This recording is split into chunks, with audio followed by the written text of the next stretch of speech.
Good evening, everybody. Hello. You sound like you've been working at a clinic all day. Oh, God. Yeah, I was frontline basically as people come in the door. You know, you hand them their information sheet.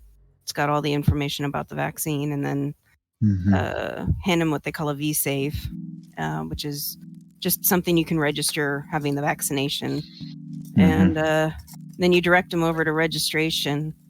And there were 4 of us all doing that. So Oh, wow. it was like working just a big science fiction convention. But, you know, the fact that you have needy people.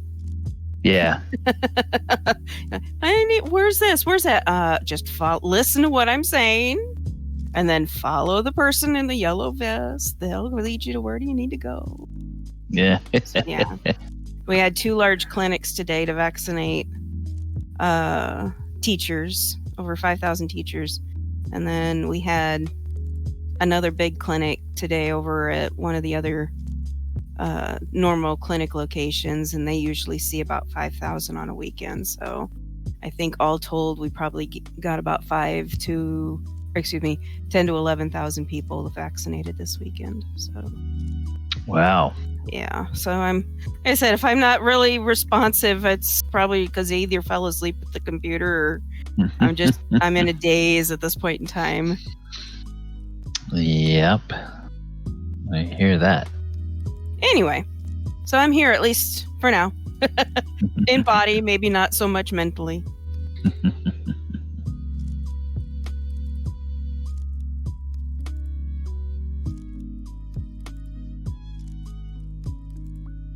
Yes, we've got a little logistical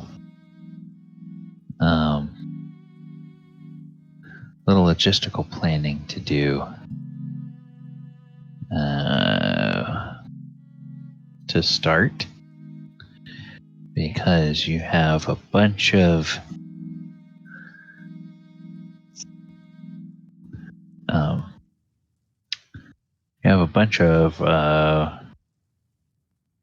NPCs, and you have to figure out how to deploy them. Gotcha.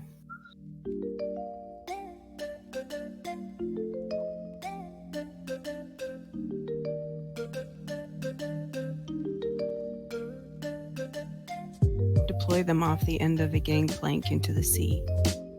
Oh, I'm sorry. Was that my outside voice?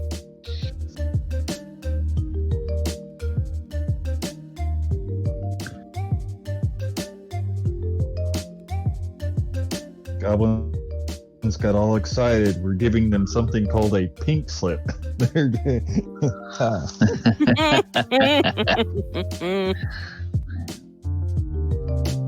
That's funny.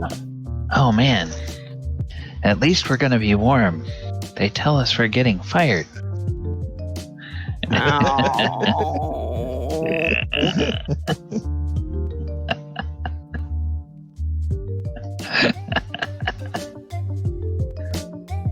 You guys are terrible. Well, now that's interesting. No, it's not. That's not interesting. No such thing as being interesting. I take it you worry when you hear the DM start making those happy noises. That's interesting. Nope, there's nothing interesting to see here. Nothing at all. Nothing. Move on. No.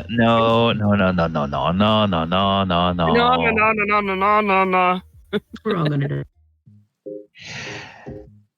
Well, it's something that I didn't realize before is that they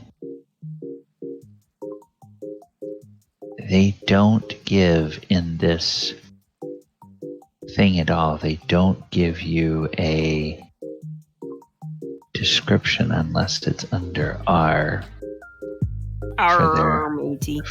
for their last name.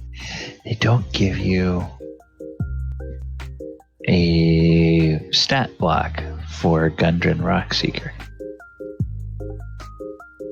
which is weird. Oh, Gundren. They don't even tell you. They don't even tell you that he's a, insert NPC type here. That's very strange. They have a stat block for Sildar, but they don't have one for Gundren.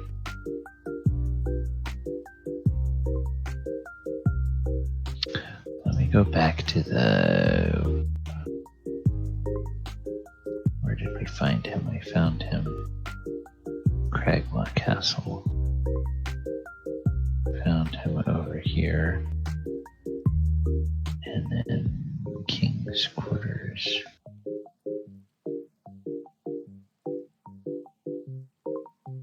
Oh, okay. Interesting. Interesting.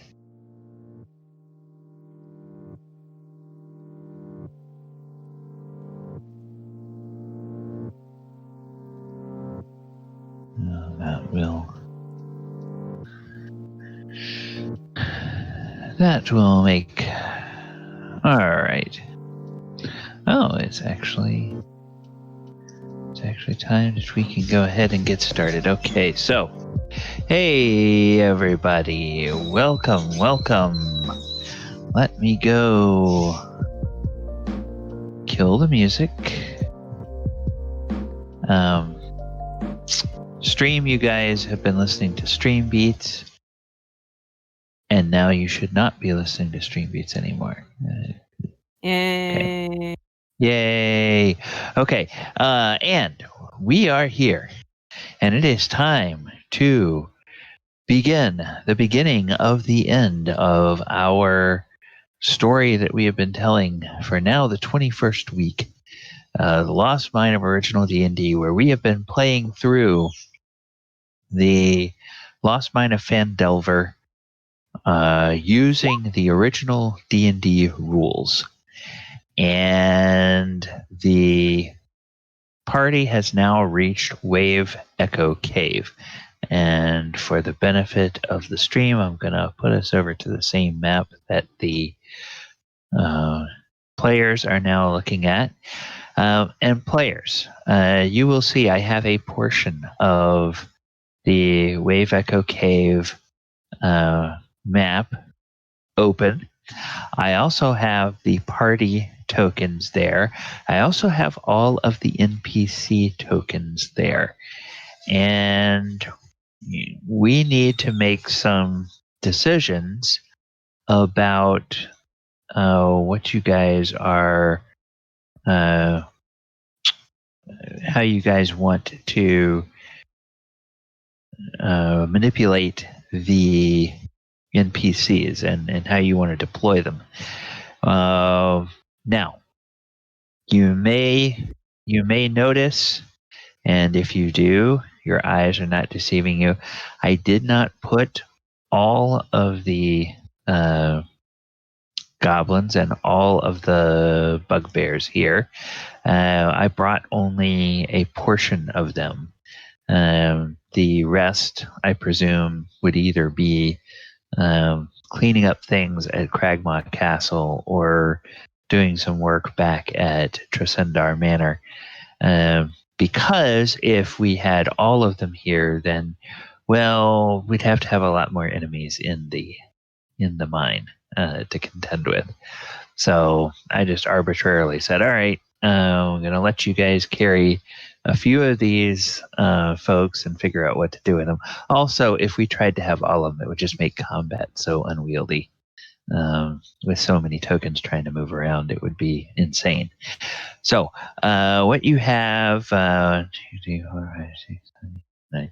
I think you have about 10 goblins, and there's one that has a fist on his token, and that one is kind of like the squad leader.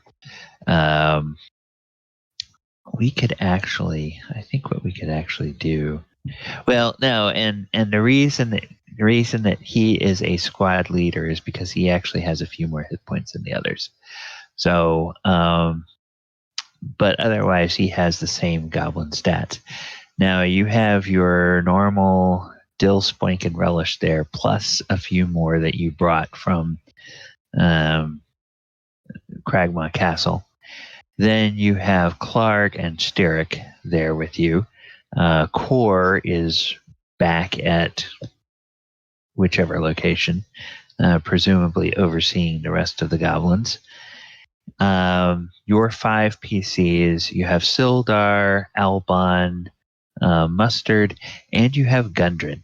And the thing about Gundren is that while Sildar is an adventurer that has a class and levels, Gundren is a simple commoner who is a miner.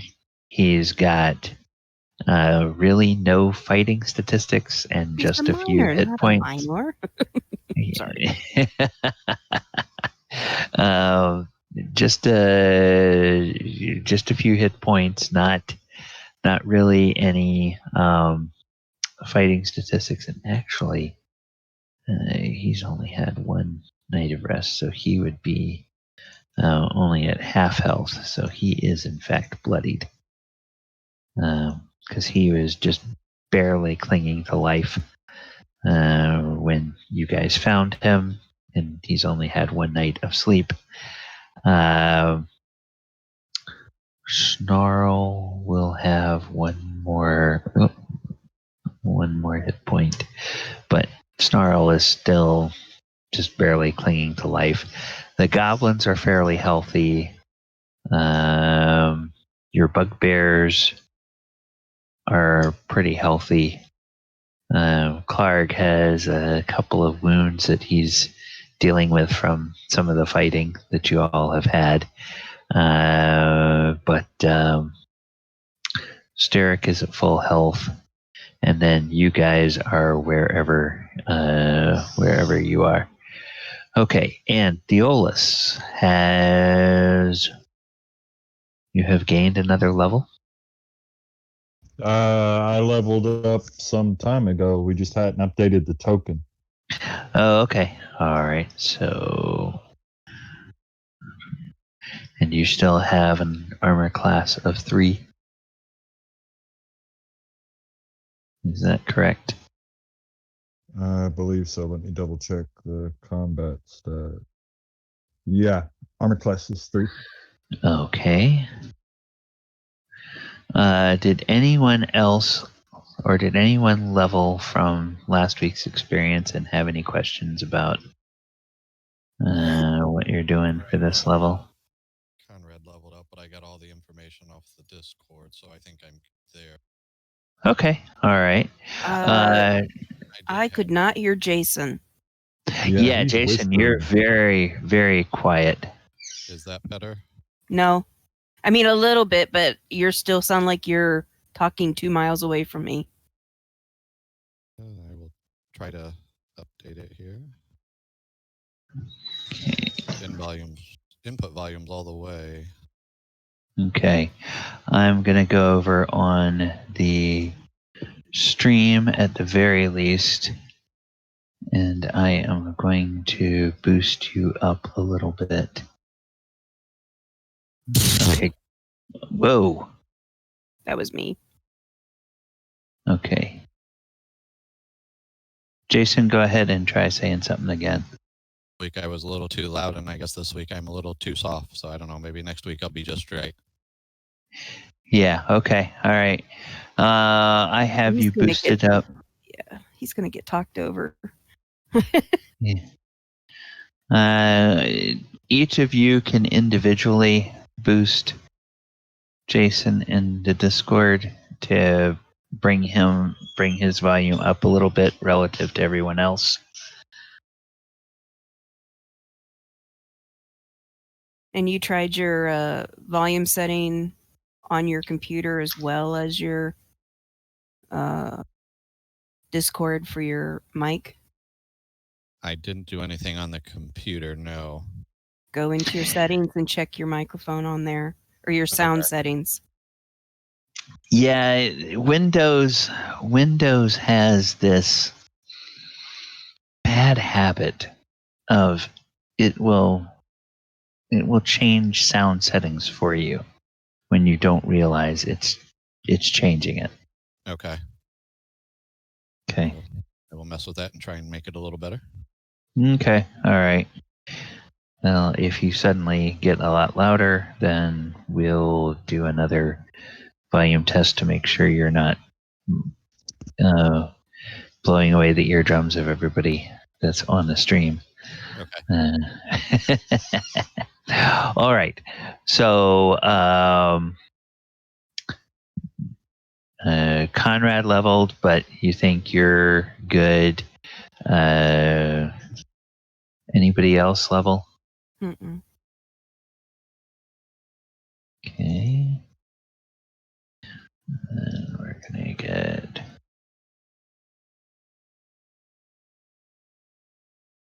All right, we're going to get the... and then... All right. I did want to, and I forgot to do this last week, grab some of that chainmail that the hobgoblins had and switch that armor out. Okay. So... I found that too on the Discord, but I didn't know if it changed like my speed or anything like that. Let's double check the... there are some rules about the movement. Okay. So...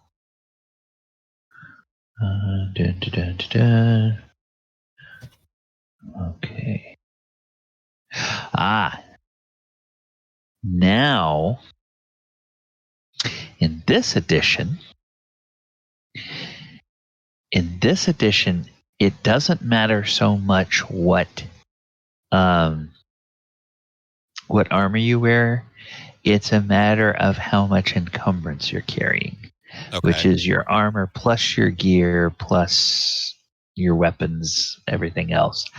And so I did update that on the inventory tab. Okay. So if your total encumbrance is 40 pounds, which is 400 coin weight, which is how everything is done in this, it's in a coin weight. So when you see 400, that means 400 coins or 40 pounds. So if you're 40 pounds or less encumbrance, your speed is 120 for a full round with no actions, or 40 feet in combat.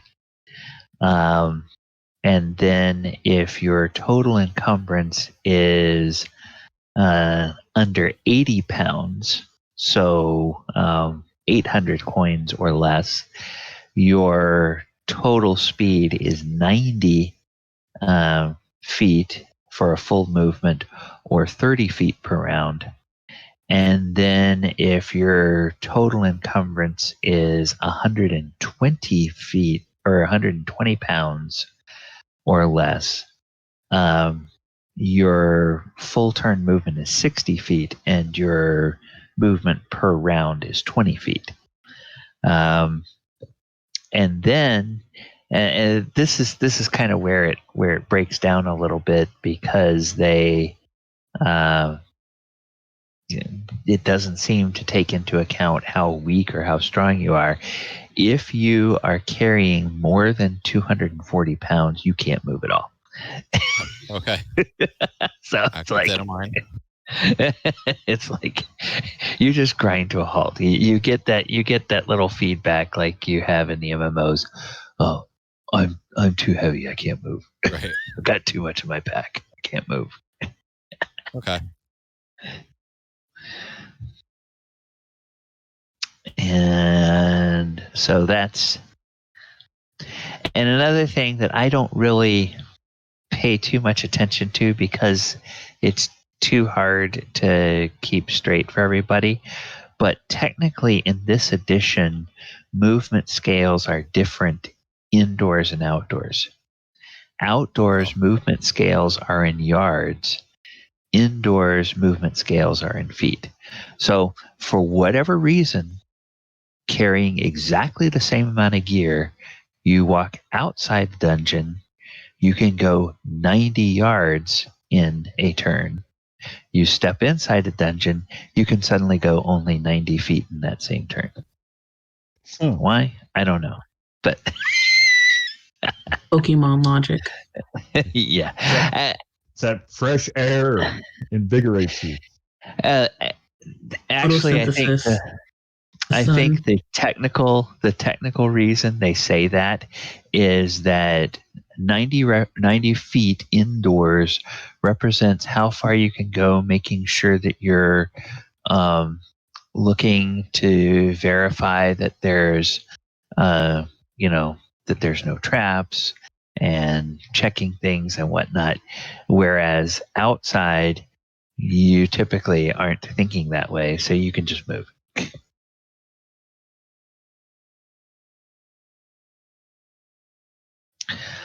All right. Annie. So what did that change your? I'm looking at your character sheet. It looks like from 6 to to 3. 5, so total is 3 now. Okay, so let me go to your.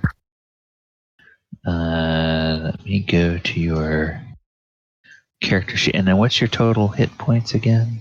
Total hit points is now 20. 20. Okay. For a level up. Okay, so that's good. Okay. And you're now at level 3 now? Correct. No? Okay. All right. So, here, let me just make sure that your token represents what we have. Yep. Okay, and then Alice. We have. Okay. Yep. And then for Sermos, what do I have?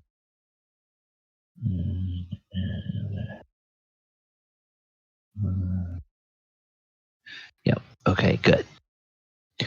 All right. You guys are all set. Okay, now, who would you like to have go into the dungeon with you, and who would you like to have go first? Who's going to be dealing with that sort of rolling wagon of death that you all have constructed?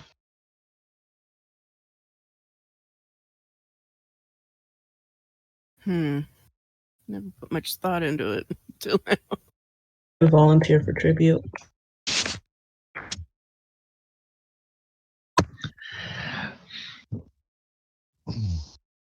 Said you volunteer for tribute? Yeah. Well, I think, Alice, that was kind of the reason to bring the goblins along, is it? Oh yeah. they were sort of going to be. Wagon sounds like so much fun. Yeah. Okay. Wagon that has a slime that will eat you and explosive poo on it. The slime is fine. Horrible. It's like a little baby marshmallow. The other thing, though, I'm volunteering myself. Everybody likes explosive poo. Yeah. Hey. There's the dwarf. Well, we were just trying to figure out how we were going to deploy these guys, and I think actually I have something that will work here. I think I have a... Yes, I do. Yes, I do have this. So I'm going to go ahead and bring this over here. And I'm going to do this, and then I'm going to do this. Okay, so. I need to roll for my hit points for leveling up real quick. Oh, okay. No, you don't need to roll. It's a flat thing that we're using. Okay, so your class is dwarf, so let me just double check and see what are the hit points. Okay, 1d8. So you would get 5 plus your constitution bonus for your next level. Cool. Yeah. So what is your con bonus? Is it 2 or 1? 2. So I get 7. 7 points. So I'll go ahead and update on the token. That'll take your total to 17. Your current will be 16.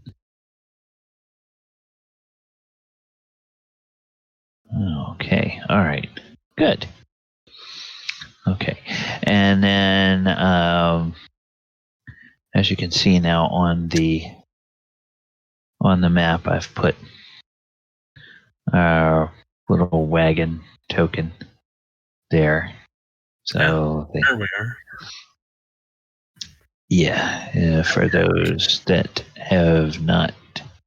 were not logged in when I pulled the map up, we're down in the extreme bottom left corner of this map. Southwest corner. Okay, so again, the question is, who's going to be on wagon duty, meaning getting to go first into this area? I thought that was Dill and the boys. Well, that I think you guys had talked about that, but when the question came up a couple of minutes ago, everybody was like, I haven't thought about it much, so... Do we need a couple of them to pull the wagon? I'll go in with the charge. Well, I mean, No, you wouldn't want people to pull this. Probably pushing it would be better. You can. Yeah. And perhaps if there's a super brave goblin that would want to steer the wagon, they could do that. But they would then want to make sure they get off the wagon before it gets to that escarpment and rolls over into that trench. Well, right. So Dill is the bravest goblin I know. Yes, Lieutenant. Well, actually, the bravest goblin that you guys know is dead. Died. Yeah, died from an owl bear last week. Poor goblin. Got eviscerated. Yes. Dill name now. Dill is kind of in enjoying being a lieutenant. So if he's told to do that, he will think that means, oh, I get to choose which goblins are going. And he'll gladly appoint the people that will go. So I don't know. Do you want goblins to do it, or bugbears, or do we want to do it? Well, here's the thing. We got to figure out how it's going to deploy. I would figure Clark would stick with Alice because he's still smitten over the hereditary. Somebody's going to have to look after Gundren and Albon. They're going to have to stay to the rear. So me and Sturek can push the wagon, and then we'll let a couple goblins decide who's going to drive and who's going to follow and try to light the barrel before we push it as hard as we can over into the pit. Okay. Dill tells Spoink and Relish and Lupo to step back. And then he tells the other goblins to draw lots. And there are 3 short straws and 3 longer straws. And the 3 short straws get go on the wagon. So that'll be Durdris. Whoops. No.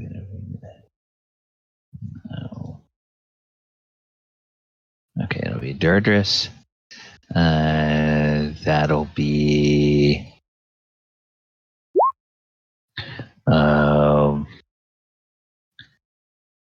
Stuck. And that'll be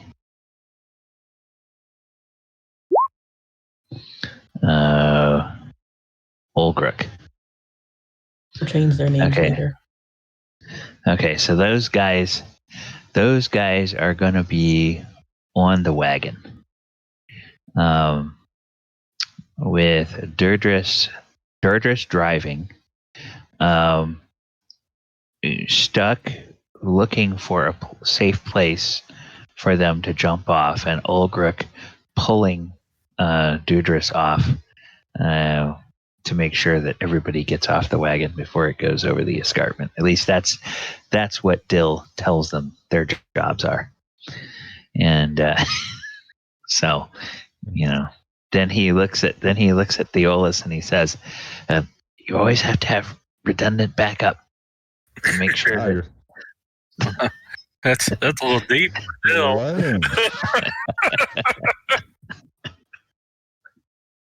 And we just got to figure out which one's going to light the barrel. Really should be a lieutenant. Because the barrel has to be lit before it goes over, so that once it breaks, it's on fire. Well, I thought the barrel was after. And well, what? We're going to climb down there and then light the barrel after?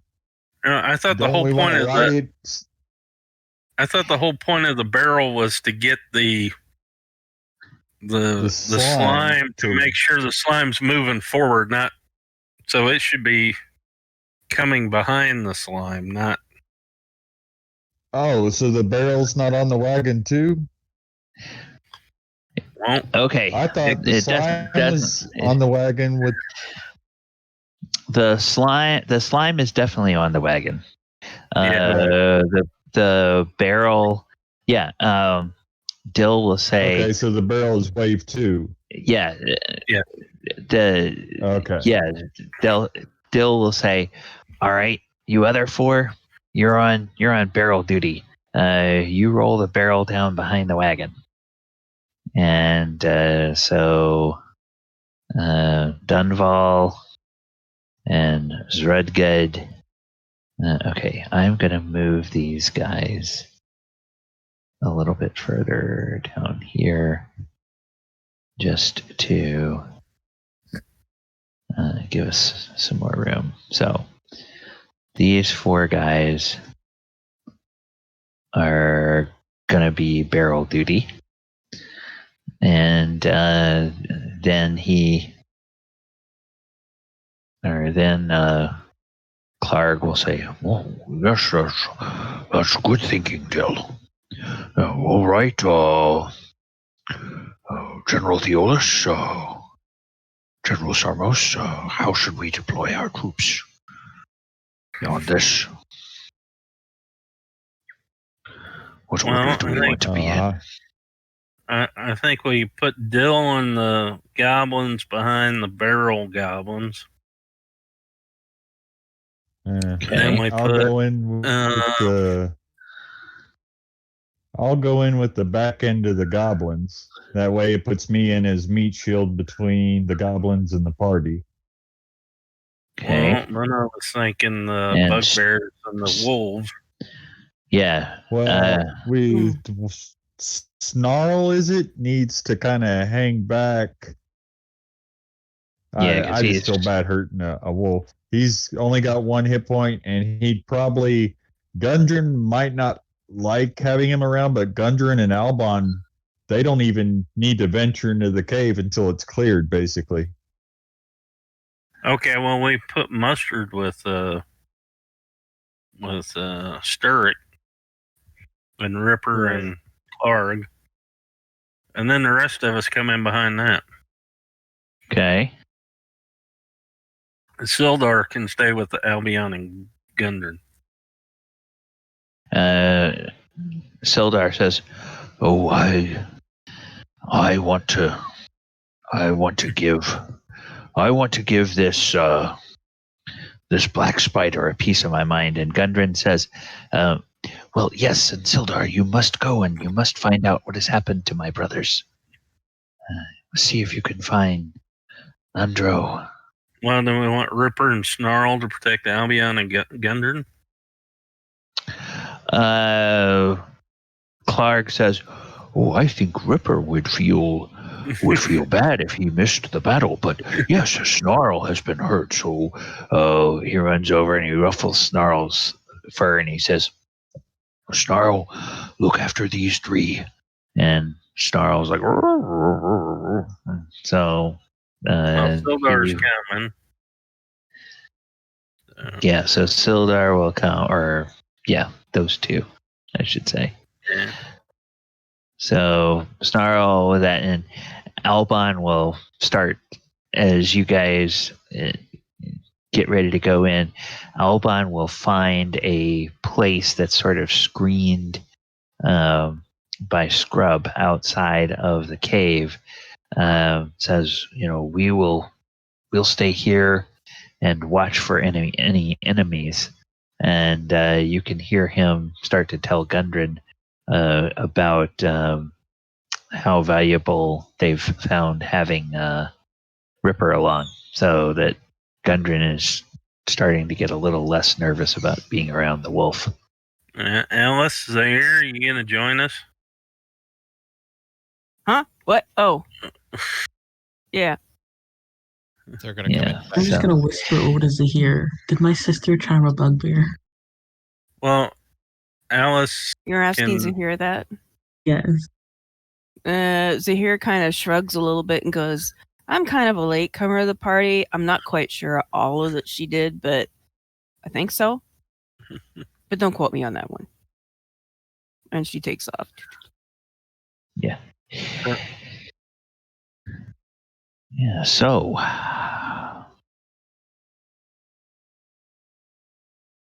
are we ready to get underway? Once more into the breach.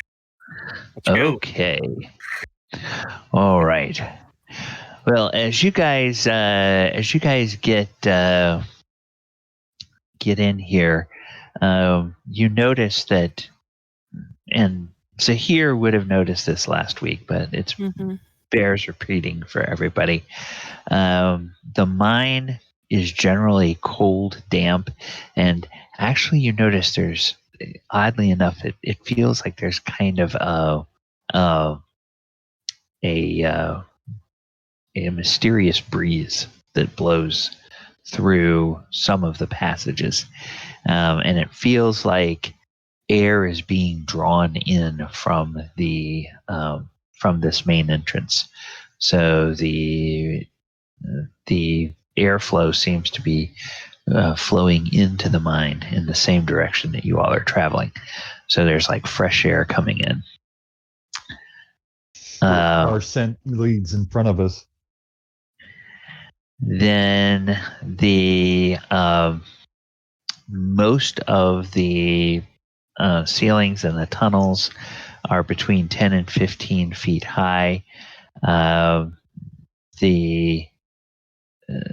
tunnels show signs of having been worked by by tools long ago. Most of them are not dressed stone, but they're rough cut stone. And then in caverns, the ceiling is higher. It's more like 25 or 30 feet. And and the walls are all stone. The floors, as Zahir noticed last week, with the exception of any features that are noted on the map, the floors are stone and they're relatively smooth. And the light that's in here is the light that you all bring with you. So that would be important to keep in mind. So everybody, all of the adventurers, with the exception of Sermos, are human. So for them to see anything, they would need light sources. The goblins and the bugbears and the dwarf all do have some, dark vision, as it's referred to in this edition of the game. And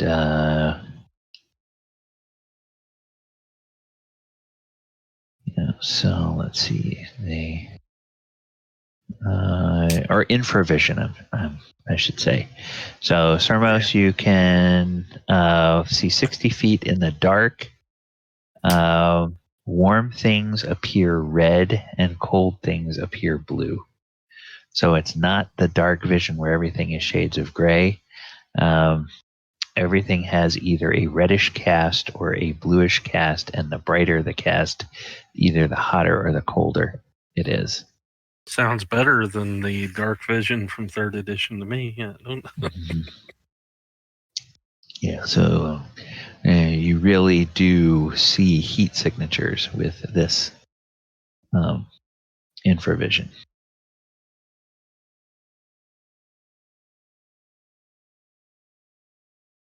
All right, so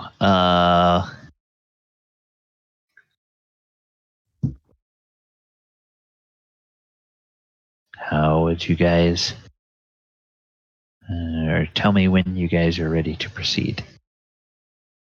Well, Theolis, you ready? I'm good to go if you guys are. I am. Is Alice going to join us? Yep. Just Okay. wondering me what is going on, but I'm ready. Yeah. Okay, so do we need to roll something or do a check to see if the goblins succeed in getting the wagon into the escarpment here? Let us say yes, you do.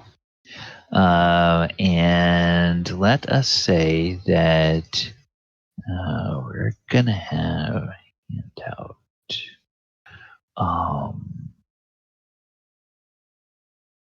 Okay, no. Skills. Okay, we're gonna take a look at the. We're going to have the. Aha. There's a dexterity skill in this edition called piloting.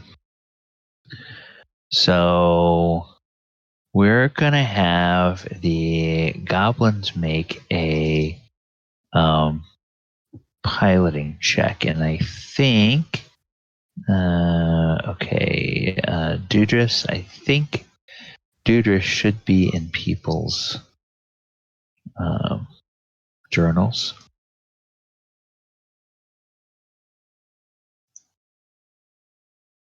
No, he's not. Okay. Dill is in people's journals. What I did so that you guys could move the token is I just gave Dudris the same token that Dill has so that you guys would have control of him, but I didn't make a separate character sheet for him. So it's all based off of Dill's character sheet because all their stats are the same. So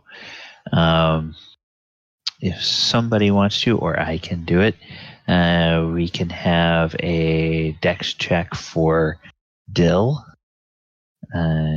to. Okay.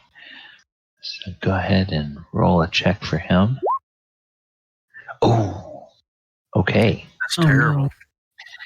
No. All right. So. What did you do now? All right. So it was Doink or That's Doodris. Doodris. Yeah. Okay. So Doodris has 2 goblins that can help him. What happens is they get right to about here, and he doesn't quite turn the wagon in time, and it kind of scrapes along this wall and rolls to a stop. And so then they have to figure out how to get the wagon going again. Okay, well, we need to. Is it still slanted into the room? Oh yeah, it kind of rolls, or the floor angles down all the way towards this escarpment. So Yeah, it's like a horse-drawn wagon, so it doesn't have like a steering or anything like that. They're just using the yoke, the oxen yoke to try to drive. So it's probably difficult. Well, I mean, maybe one of us should have rode up there. Well, Not it. we could let one of the other characters roll for one of the other goblins. Like between the 3 of them, they decide to switch places, maybe, and see if that works, and let them take another shot at it. Maybe 2 of them hop off and give it a push. Yeah, so you could roll maybe a strength check or something for them. Roll 2 strength checks and see if either one of them can do it, because there's 2 of them working together.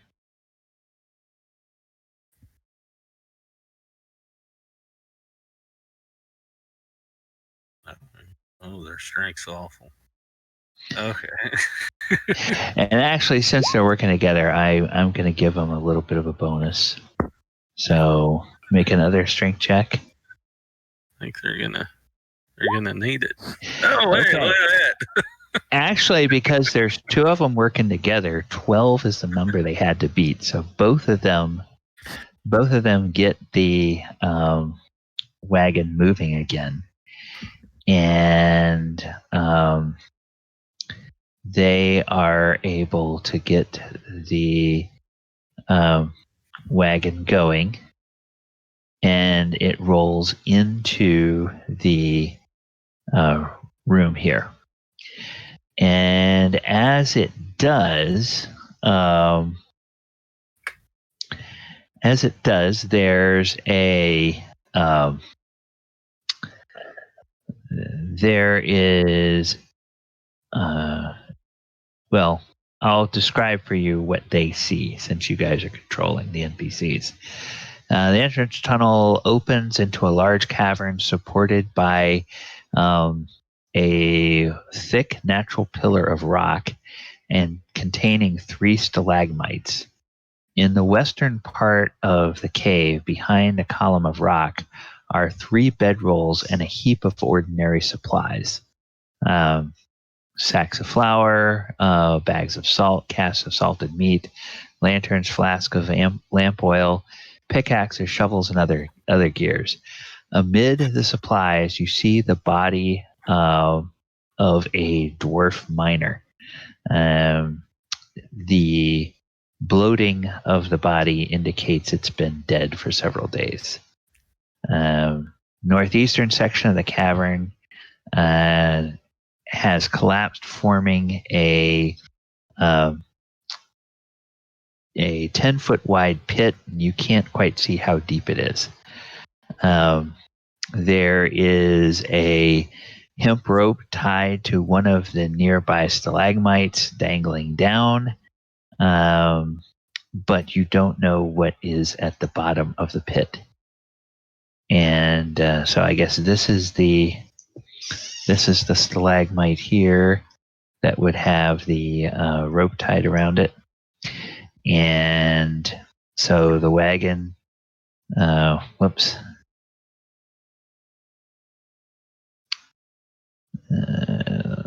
do this. The wagon will trundle on now.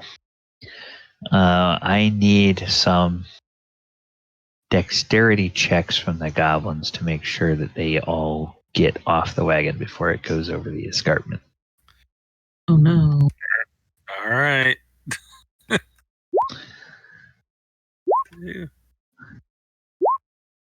One made it. Don't kill the goblins. Okay. So Stuck says, "Yeah, we should jump now." And then he starts to jump, and his foot gets caught on the side of the rail, and then he's kind of hanging off by one hand. And Ulgrich says, "Yeah, I've got to throw Dudris off." So he throws Dudris off. And then he says, "I did it. I threw Dudris off." And Stuck says, what? "Help!" And so now he's over here trying to help Stuck. And the wagon will continue to go a little bit further. Let's give them one more, each of them one more dex check. See if they can help. Okay, that's one success. Hey, they both succeeded. So they leap off this side. And then there's a mighty crash as this thing goes into the Ravine. Into Whatever. the ravine, and you now have a dead wagon as it tumbles 20 feet to the floor below. One, hopefully we have a With release. now a shattered coffin. Yes, there is a shattered coffin. And they all the goblins just sit there, and the echo of the crash dies away. And nothing happens. They're like, "Okay, maybe we should go back." And they get up and they start scrambling to come back this way. Did we hear the crash at the end of the tunnel? Oh yeah. You guys would hear because it echoes. Does someone want to go check on them, or that's time for the rest to get into action? Oh, okay, all right. Yeah. So these guys are coming along here, and Dill says, "Go, you guys! Go with the barrel."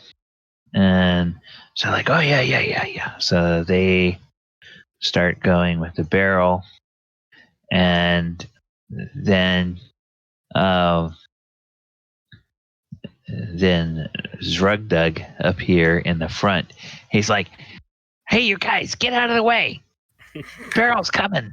And these guys are like, "Oh, okay." And so they jump out of the way, and Stuck jumps over here. And then they said, "When do we light the barrel?" And okay, well, light it after you pass the column. It's like, okay. So they're like rolling this barrel along, and the fuse is sticking out of one end. And so they go ahead and they try to light that. Give us, Sermos, give us another dex check to see if they can get this thing lit. Okay, first attempt doesn't make it. So they go 10 more feet. Let's do another attempt. No! Okay. And then, it goes, and the goblins all manage to stop, but the barrel goes tumbling down, and then you hear it go crash, split, and you hear kind of this sickly wet sploop Glug, glug, splash. glug, glug, glug. Yeah, Is this how all your Yeah. bands go? and well, yeah, Dill actually discovered that he was running up here with these guys. Relish and Spoink are like, I didn't hear a kaboom. Wasn't there supposed to be a kaboom? It's supposed to be an earth-shattering kaboom. I think it was supposed to just catch fire, but since they didn't get anything lit, Did they have a torch, or were they trying to light it another way? They have dark vision, so they were trying to light it with. I guess they were trying to light it with what would be basically like flint and steel. Not necessarily flint and steel, but like a little like a match of some kind. Oh God! A tinder twig. It's like, Yeah, tender twig. it's like, throw a match down there, or light a torch, something. God damn it, cat! Leave that shit off. And We could Don't pour get attacked by a cat. we could soak a goblin's hair in the oil, light it on fire, and throw the goblin down there. the Well, go ahead. What were you gonna say? I was gonna say the goblins here would have told me about the bedrolls and the corpse, so I'd probably go and investigate that. You said there was a lantern and some lantern oil. Yeah. Okay, come on. Well, There we go. Yeah, let's move all of us up the tunnel. Okay, so we have this here. Then let's do.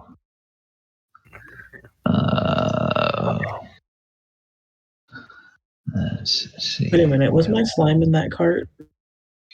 yeah, it's Is down my in the slime at the ravine. bottom of a ravine right now? Yep. Well, it could be somewhere else. We don't know. Might have crawled off by now. And it's not your Why do you slime. can't have nice things? You guys just throwing slimes down ravines.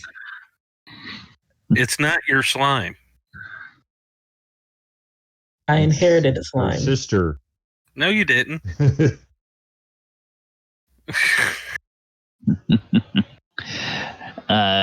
Okay, so let's see. Torch. There's got to be a torch here somewhere. Yeah. Okay. All right. So. Yeah, here is a here's a torch. So one of the goblins will finally get a torch lit and say, "You want me to throw the torch down to the ravine?" Please. And so he walks over to the edge. He goes, "Oh, that stinks!" And then he tosses the torch down, and then you see flames come leaping up, and there is after a few minutes, there's sort of a horrible aroma that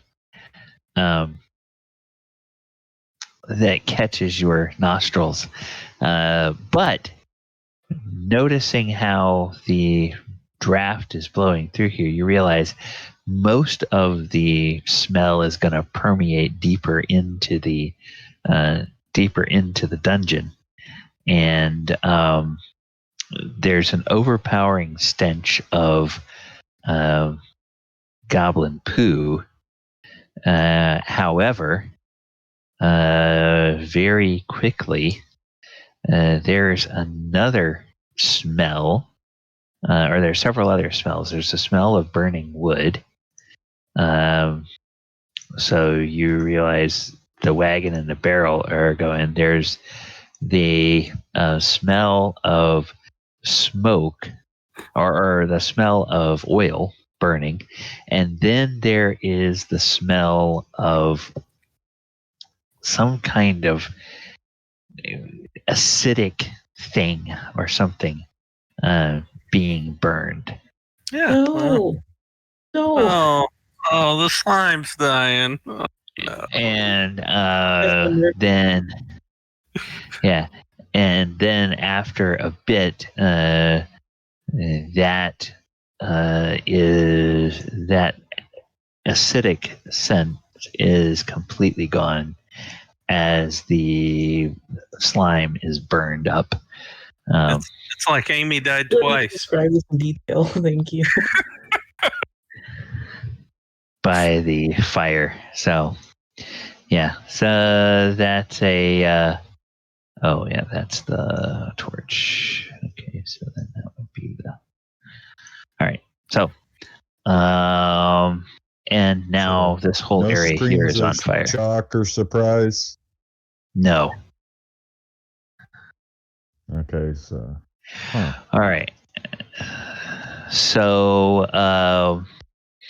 it looks like this. The supplies that are down here, with the supplies that are down here with the body of the dwarf, there's enough flour, salt, meat, flasks of oil, water. There's even a barrel of wine, and 2 small barrels of ale. And it looks like, since there are 3 bedrolls, it looks like there's probably enough supplies to keep 3 people here for at least 2 or 3 weeks. And okay, well, I'm gonna. Sorry. and the dwarf, he is swollen a bit, as part of the decay process, but there's kind of enough of a resemblance from the color of his hair and everything to think that he's probably related to Gundren. And his body shows evidence of several stab wounds, and his clothing is all bloodied and everything. But he has boots on that are surprisingly, they look surprisingly brand new. I'm gonna check his boots out. Okay. All right. So let us take a look here. And I'm gonna ask Sildar to come over. I'm putting my foot in his.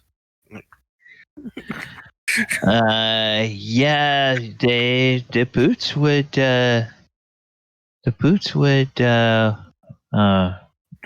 match. So let's see. There we go.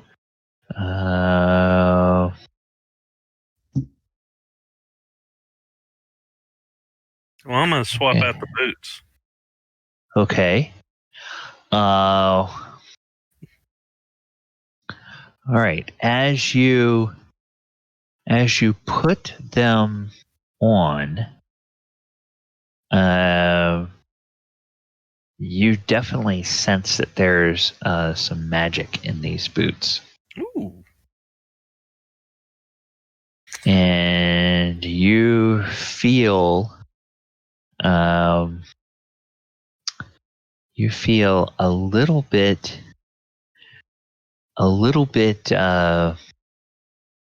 more peppy. Okay.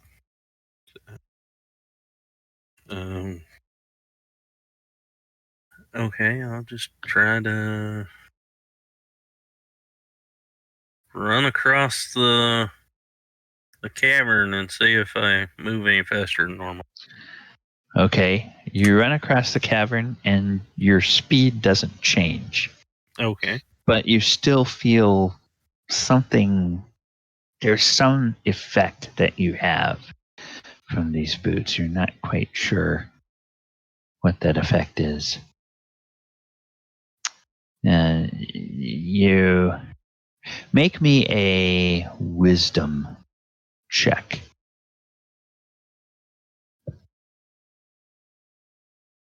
Okay. This would be for Sermos. Yeah. Okay. Yeah. Sermos, you realize what you're feeling is it feels like when your feet hit the ground, you feel like they're sort of rebounding off the ground a little bit more easily than they normally do. You can fly. Oh. Well, I'll jump. Okay. You run back towards your friends, and when you jump, let's see. Roll me a d20 when you jump. Okay, just a regular D20. Yep, just a regular d20. Okay. You leap 9 feet into the air, and you jump 19 feet forward. Holy crap, Air Sermos. I am ready for the NBA. Okay. So I am going to put. Leaping and springing. I am going to put in the. Put in the Discord to you. It's very similar to Boots of Striding and Springing in 5e, but it is a slightly different item because of the addition. Yeah. So let me go ahead and let me go find. Okay.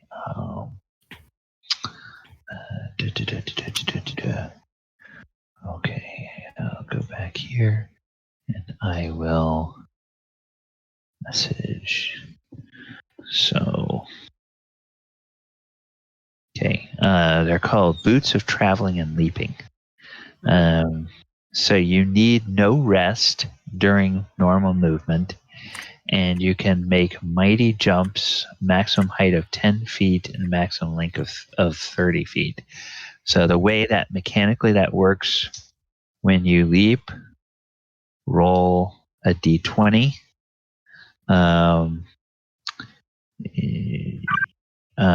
You leap up to 10 feet high. So if you roll an 11 or higher, it's just 10 feet high. And you leap 10 plus your 1d20 feet forward. So the shortest distance that you will leap forward is 11 feet. But then you'll leap up to 30 feet. As if you roll a nat 20, and you do that. Now that's not you have control over whether you want to jump shorter than what your roll is. So like if you need to bridge an 11 or a 10-foot gap and there's like a wall beyond it, if you roll a 20, you're not going to smack into the wall. You can just say, okay, I'm just going to leap over the thing. And in that case, you wouldn't even have to roll for a 10-foot leap. But if you pardon? You should try running through a wall. Oh, that probably won't work. But No. It'd be funny as hell. It's D&D. It's D&D, so he can try it if he wants to. But well, if I could start running through walls, you might want to be scared at that. All right, so there is that. All right. So do you guys want to take any of this stuff? Obviously, this ground here is solid rock, so this isn't. You can't really bury. Is the The fire dwarf here. still burning? The fire is because it's burning the wagon. Well, I am going to go over the edge and kind of look over. Okay. You see a shattered wagon, and an oil fire, and oof, it stinks. You do see a rope, like I said, leading, and I'm gonna just because they didn't put it on here. See, whoops, that's not what I wanted to do. Get rid of that box. Draw a freehand. There's a rope that goes from this thing, and it leads down here, and it's the end of it is kind of coiled up down at the bottom of this ravine. And it looks like there's a tunnel on each end. Yep, looks like there's a tunnel on each end. So there is a for the benefit of the other players, there's a tunnel heading off that way, and then there's a tunnel heading off that way. At least to what you can see.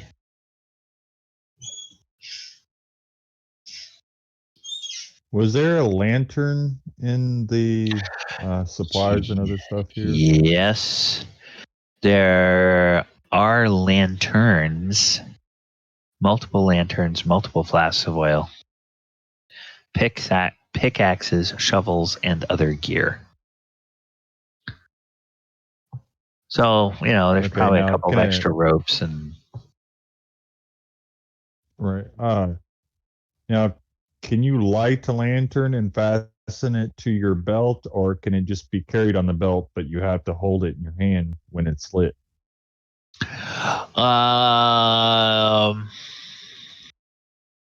Let's see. Let's see if they actually tell us anything about that in this edition of the rules. Well, I would think you would burn yourself if you have a lit lantern tied to your belt. But there's in some editions they do have like special descriptions of lanterns that are intended to be carried that way. Let's see, what does it say about a lantern? It's a simple oil lantern. So just the most types are shuttered or enclosed against the wind, but it doesn't say anything about being insulated. So it's probably very, that housing probably gets very hot. So you'd probably have to carry it with, in the hand when it's lit,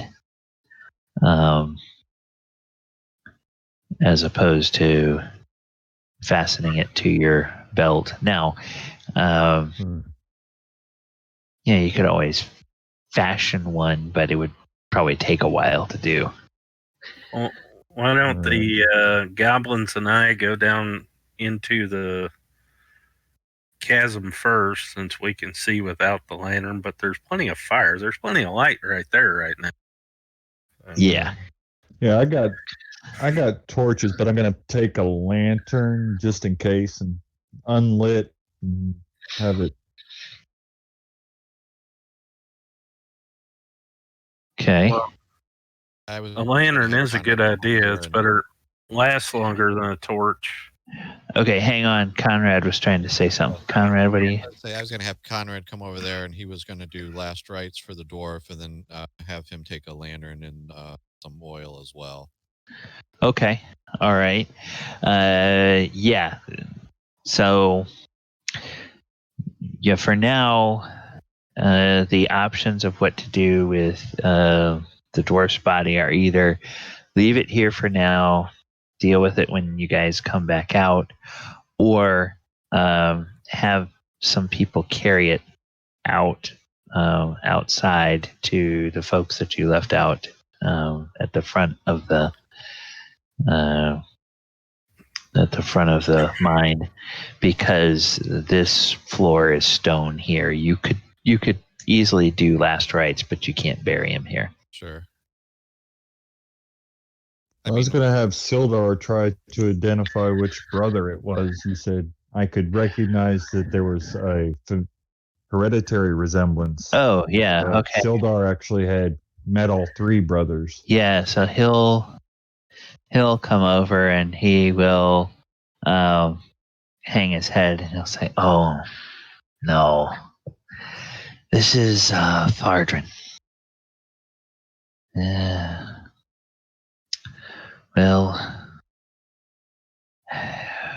I know that Thardrin and Nundro came here together, and only Thardrin's body is here. Perhaps whoever killed Thardrin took Nundro as a captive, or perhaps Nundro managed to escape. But if he escaped, he would have to have escaped deeper into the mine. He didn't come back to Phandalin. And we saw no sign of him on the road. So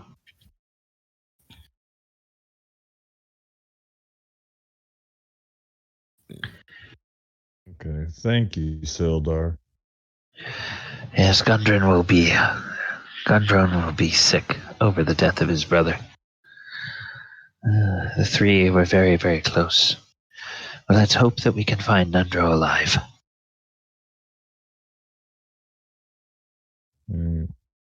We'll go ahead and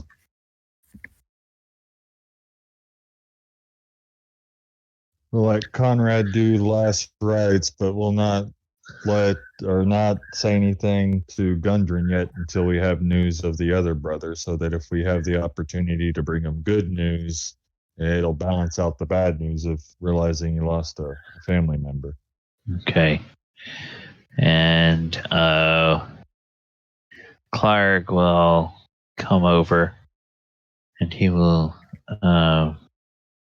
say, oh, this is very sad. He will say, relish, Spoink. You should get a couple of the goblins that you can trust and have them just stay here and guard the body. Be sure that nobody disturbs his rest. We will take him back to his brother when we return. And Relish says, "Yeah, okay. Hey, Dill, who should we have guard the body?" And Dill says, "Well, they didn't do a very good job of driving a moving vehicle, so maybe they can watch over something that's still stuck. Dudris, Ulgrich, get over here." So these guys come over, and they are going to be on guard duty to watch the body.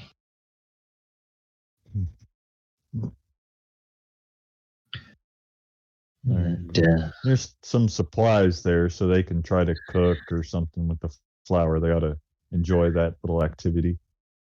Yeah, and there's some meat and salt and stuff. And they're like, whoa, okay, food. All right. So they.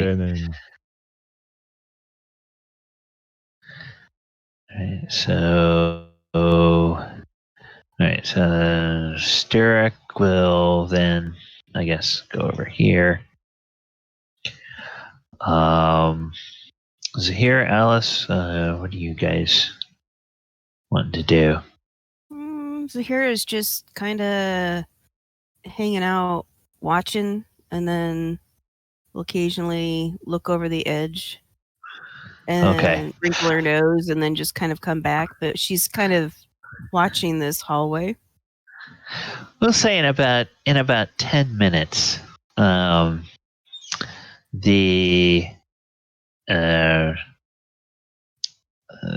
poo and the oil are all sort of burned off after about 10 minutes. Mm-hmm.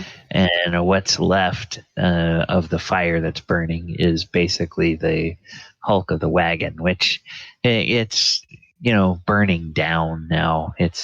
The flames are not as high as they were at the beginning, but it's going to be a while. It's probably going to take an hour to burn the wagon up completely. If the fire is not put out. But if you guys took like a hammer, because they're also in their supplies, adventuring gear, there's like some hammer and pitons and stuff like that. So if you hammered another rope in on the other side of this wagon, like from someplace like here, then you could either go down and head east, or you could go down and head sort of to the northwest. It's up to you. Sermos was talking about going down. I presume that means that he was going to head east. And who all did you want to go down in the cavern with you? Oh, I want Dill and the boys, like these. Okay. These guys here. Okay. And Dill will call Relish and Spoink over. And so...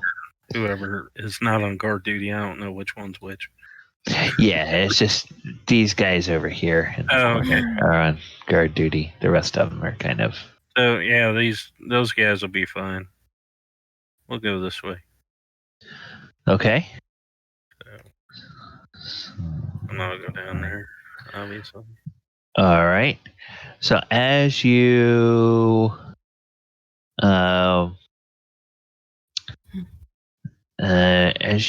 look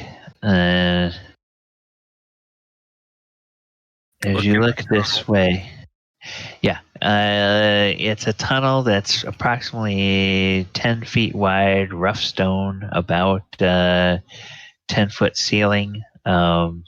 Again, rough. Ahead of you, with your dark vision, whoops. Come on. Okay, ahead of you, you can see where the passage opens up a little bit, and you can also see evidence that there is a passage off to the side here, and then it appears to open into a larger cave.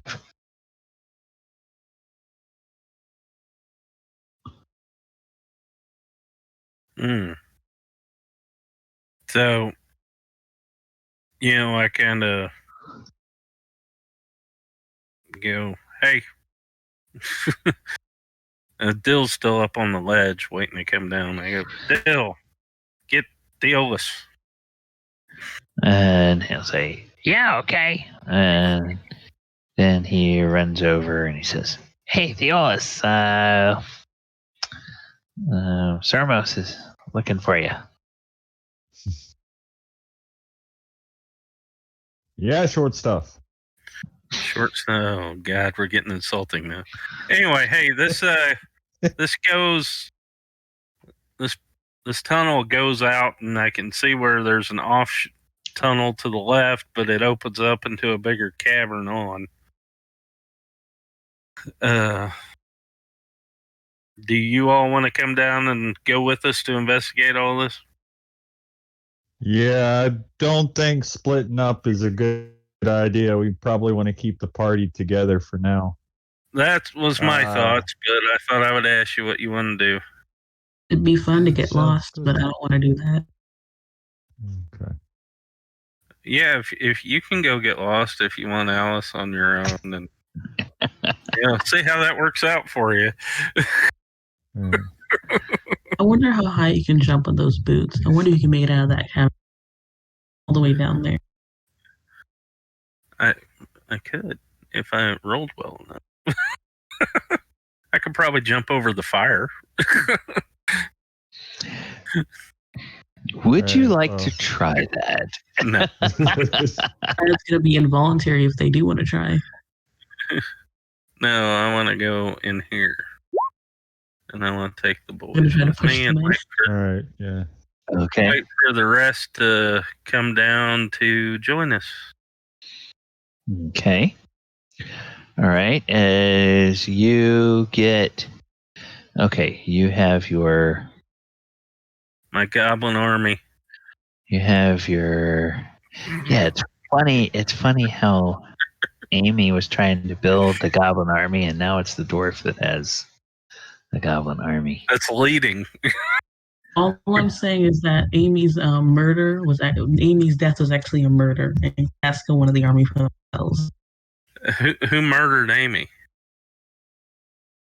The hat? The owl who said who. Okay. And then he's probably far enough along that he can see about up to here. In terms of, Okay, well, we're just waiting on the rest to come down the rope, really. Yeah. okay, Give me just a so second. I'm trying to. Yeah. hold on. Yeah, no, that's fine. yeah, Sturrock and- needs to stick with Zhire, and then Clark will stick with Alice just as soon as Alice shows up. There she is Okay. down at the bottom. Okay, I was having issues with All my right. icon because I got a new cursor, and my cursor is a cute little axolotl, but I can't use it, so I need. No problem. oh, okay. And we'll We have, understand. Yeah, and there's no okay, and where is Mustard gonna be? Is Mustard coming with everybody else? Oh yeah, Mustard's coming along. Okay. He's got to join the party. Yeah, Sturrock and Arg and Sildar is coming on. I would along. prefer Alice to be beside me. I decline. I didn't say in front of me. I said beside. I know, I still decline. Gallibond, Yeah. oh, the I need dwarf's to got a take crush. off. I'm having No, a it's hard not a time crush. figuring It's Okay. Hang Hang on, everybody. Okay, yeah. Heather, sorry, you had a long day. Yeah. So go ahead and Sorry. get some rest. I'll be there tomorrow for you. It's just Be I'm free. having a hard time focusing. Yeah, I understand after a heavy, long day like today. All right, Yeah. well, I will talk to you tomorrow, and I'll talk to the rest of you later on. Yeah, get Bye, feeling everyone. better. Oh, I Yeah. feel fine, just exhausted. So good Okay. night of sleep. Sleep Bye. well. all right. Well, we'll let Zahir go up here, and she'll hang out with these other guys guarding the body. So, all right. So everyone else will come on down here. We'll say that between Clark and a couple of other people, they can get Ripper. Clark and Stirrup at least can help get Ripper down the escarpment. All right. So, Sermos, Yeah. as you come in here,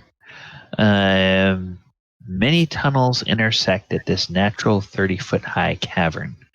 The walls are carved with simple reliefs showing dwarf and gnome miners hard at work. Below them, nearly 24 skeletons in rusted scraps of armor are scattered across the cavern floor. Some are dwarf skeletons, while others are orc remains.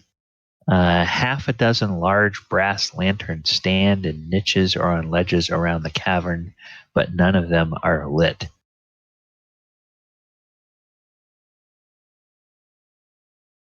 Okay.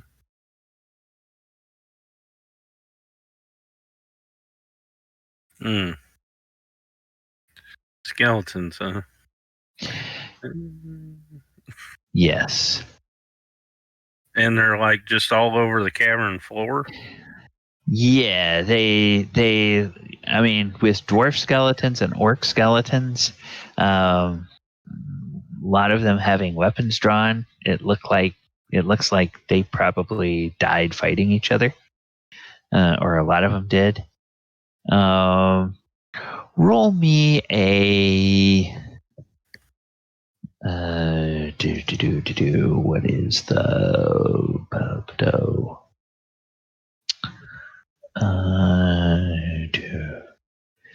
there's a certain skill in this one.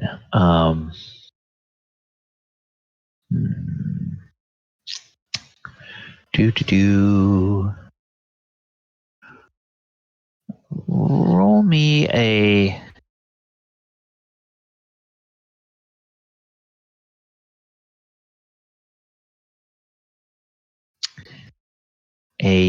wisdom check. Okay.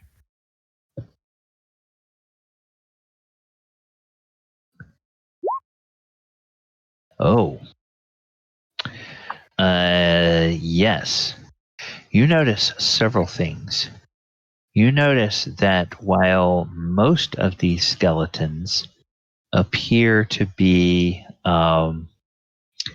very ancient, all of them are probably at least 50 years old. But you can tell by the amount of decay and rust that appears on the armor that some of them have been down here a lot longer than others. And the oldest ones appear to be dwarf and orc skeletons that probably died fighting each other. The other ones that are not quite as old, they're definitely dead here, but you're unsure exactly why unless you get closer to examine them. Well, I'll examine and also look to see if any of the armor or weapons are not rusted. Oh no, everything here is rusted. So okay, so you go there. All right, Yeah. as you go there, something happens. All the skeletons spring up and attack me. No. There is a commotion that you notice above you. Uh-oh. And from the ceiling, a bunch of large, hairy creatures that look like hairy birds with long beaks. They all begin to drop from the ceiling, and they begin to swarm Sermos and the goblins. And the rest of you can hear all of this. And it is time for us to have a combat. Yay, combat. Okay, so we're going to say like there's probably 2 that come over here, probably 2 that come over here, probably a couple that are over here, probably a couple of guys that are sort of over in this area, and then these guys are beginning to swarm down. All right, so let's go ahead and Sermos, since you triggered this, I'm going to let you roll for the party. And then I am going to let this guy roll for the enemies. So let's see. Okay. All right.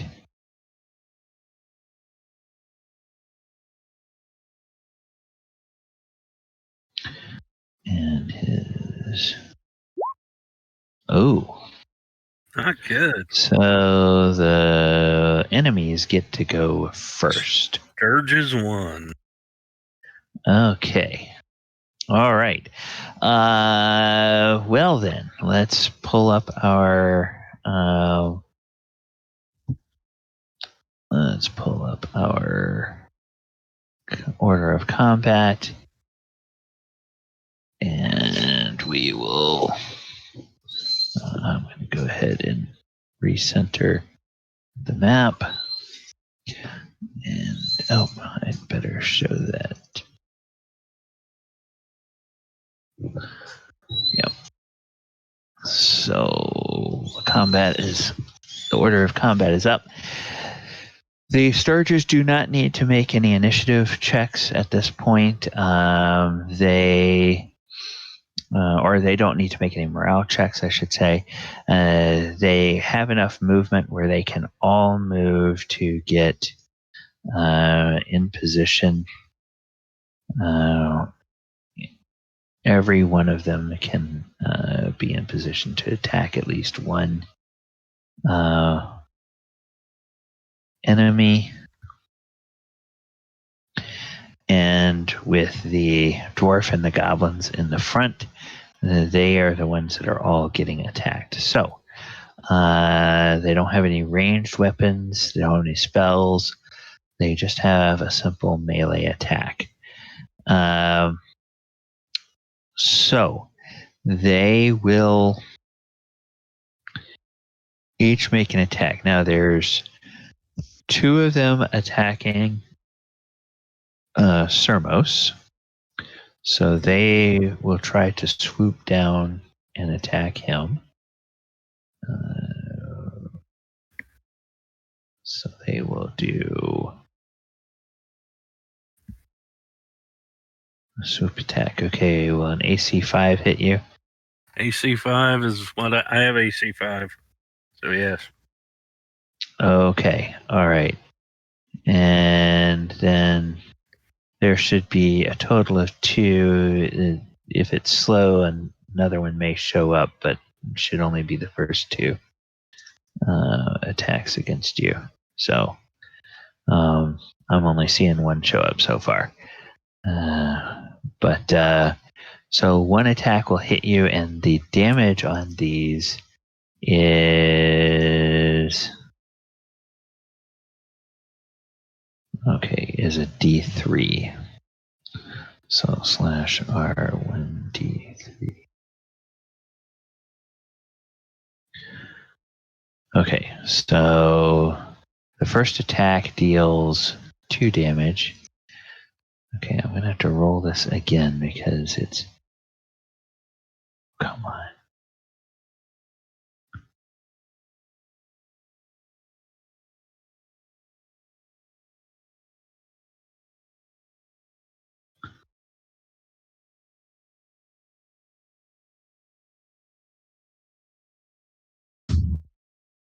All right, come on. What are you guys...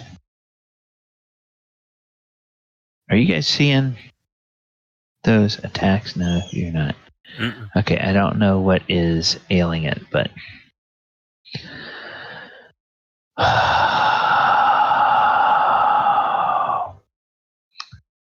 Character sheet worked for the... Okay, I'm going to close the character sheet entirely, and I'm going to open it again and see if for some reason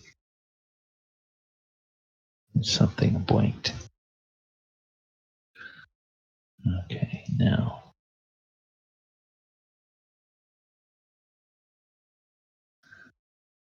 Now...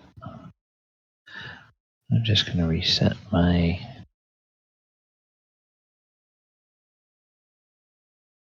reset my interface and see if that works. On a scale of like 1 to 10, for me to keep one of these things. Oh, really?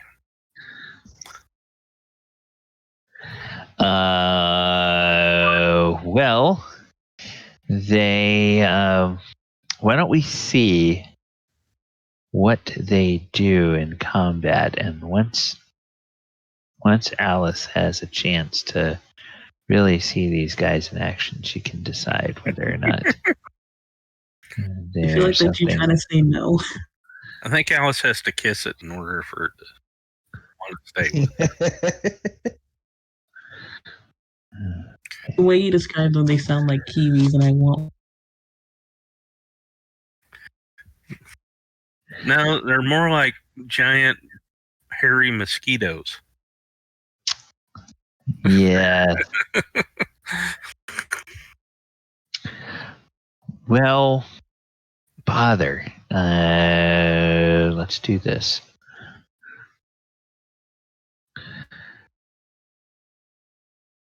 So for their attack, they get a +2 mastery bonus. All right. A total of 4 is not going to hit your armor class. That's not calculated what the THACO is, but or the THACO. But since the macro on the stupid character sheet wasn't working, a 4 is going to hit something like an AC. 20. No, it'll hit like an AC. Well, a 1 for them would be not a 19. It would be a 17. So a 4 would be like an AC 13 or something. So that's not gonna hit you at all. All right, so those missed you. Then there's gonna be 1, 2, 3, 4, 5, 6, 7, 8. So there's 8 that will attack the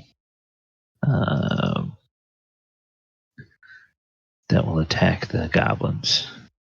So to hit the goblin AC, they're gonna need to hit AC 6.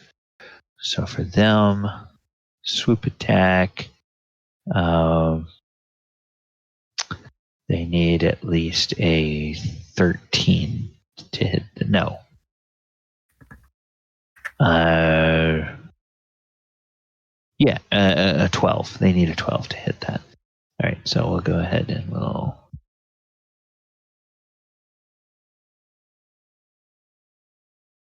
So that's 1, 2, 3, 4, 5, 6, 7.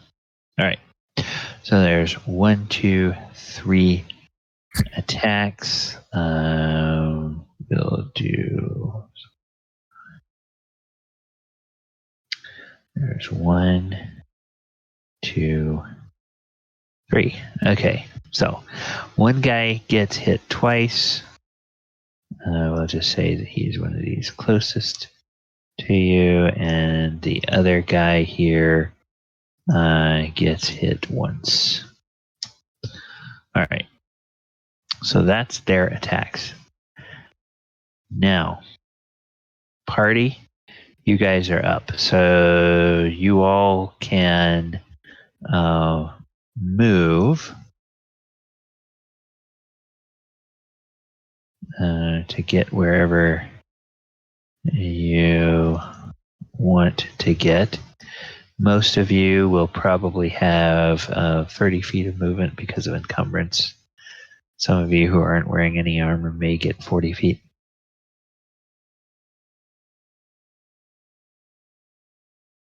If you don't plan to do anything, you can go your full 90/120, whatever you want to do.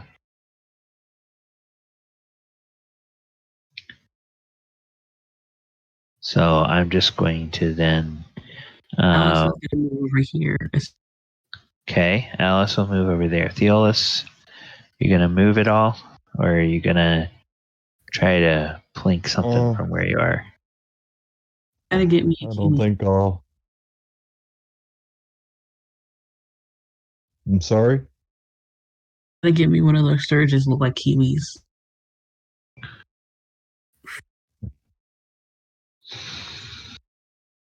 I'm gonna wait and see if I can get the goblins to move further into the room and alleviate the choke point.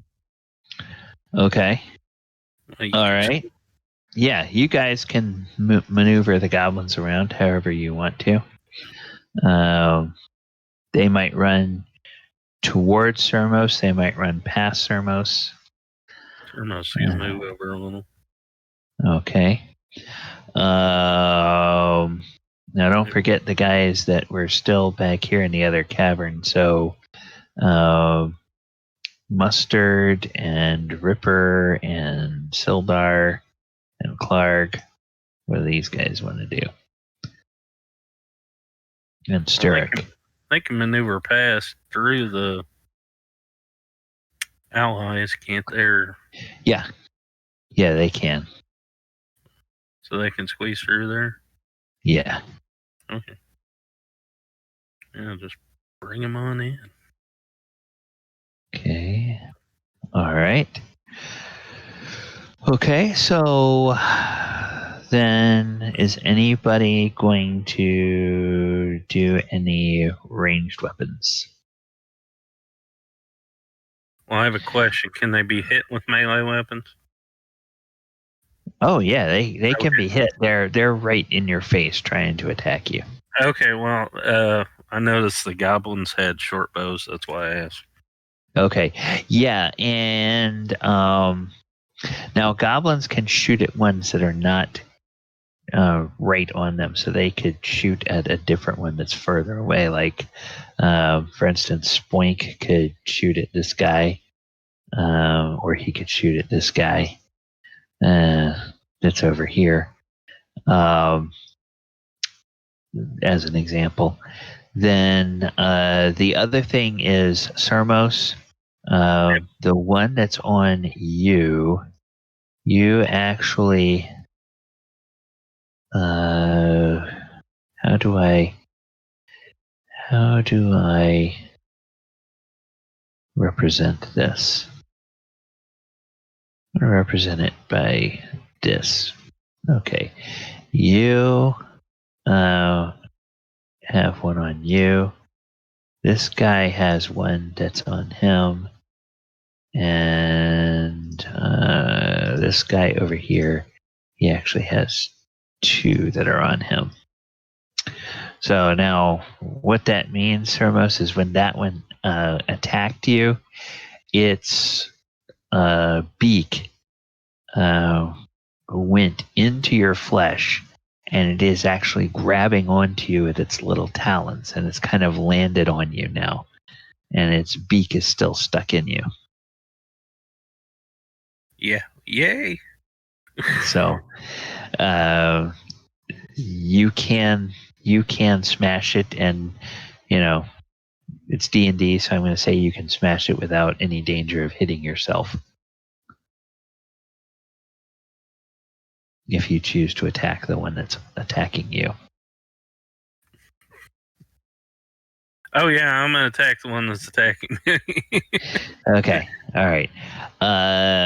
So we were at ranged weapons, and I think a couple of the goblins might have wanted to attack with ranged weapons. Well, I think most of the... Well, maybe this goblin...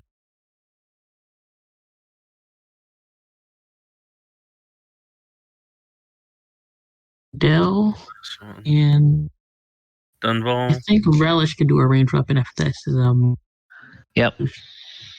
And there's one here, Dell and right? Relish.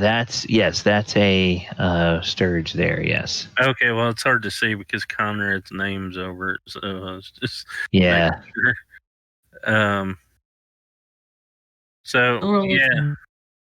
Well, Relish has one on him, And so does I was trying Spoink. to I accidentally moved them. But Like there's one right here. Then Spoink has one here. And then Relish go here. So that's Clark. yeah, Clark is. I think Dill and Dunball are the only ones that really don't Dill have could go one. here. Yeah. The one Dill could right shoot it. below Dill. Yeah, or the one right below him, one of the two. Dunball could shoot at this one. Okay.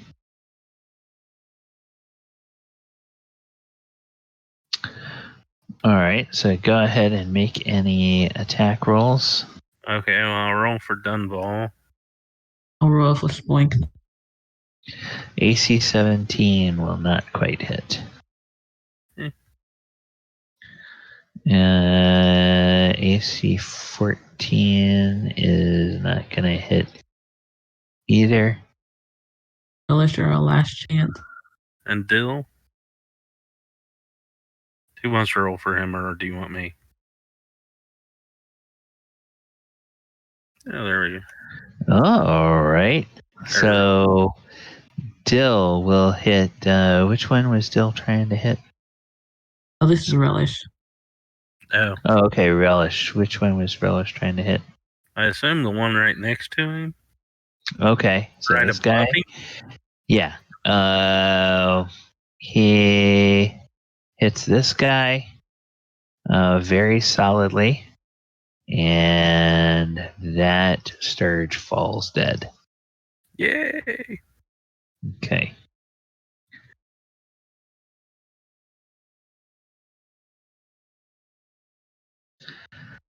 All right. So now we come to melee attacks.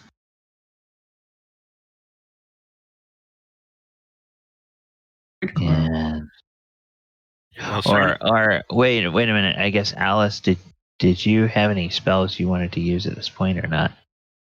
I still want a Sturge, so no.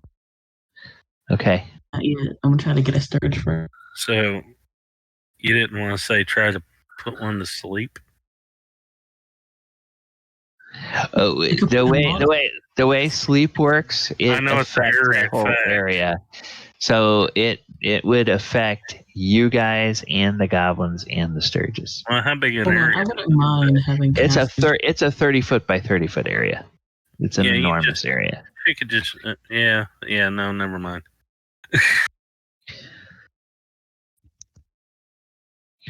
Yeah. So Ixnay on the Eepsley. Yeah.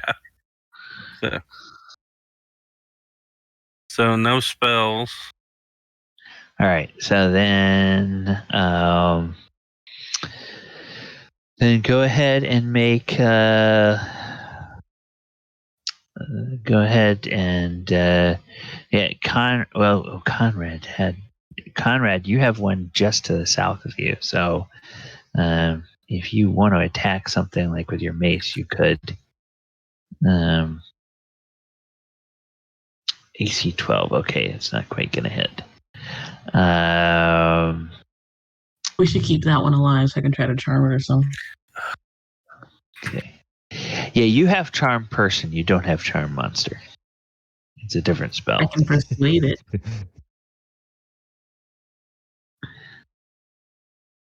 You could try to capture it with your hat. Yeah, there you go. With a cute little head Sturge. Yeah. Have it spayed. Have its beak blunted. So I can't.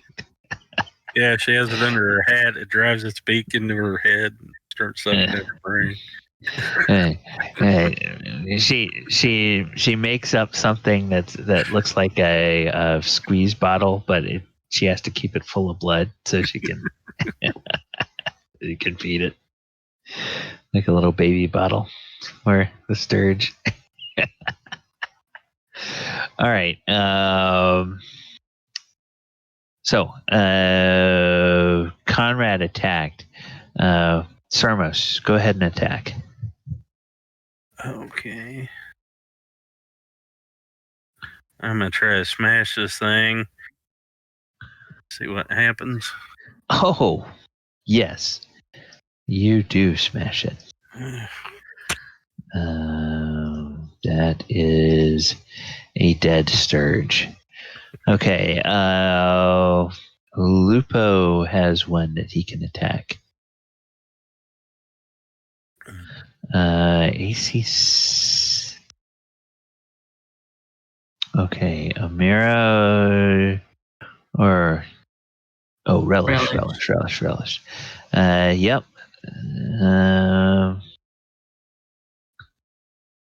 Yep, that's actually going to hit. AC 7 is exactly what you need. Now Nice. that We'll do the is one going to do 1 point of damage to it. All right, and then Spoink has one he can attack. I think Theolis and Mustard are too far away, but I think Clark has. Mustard's right next to one.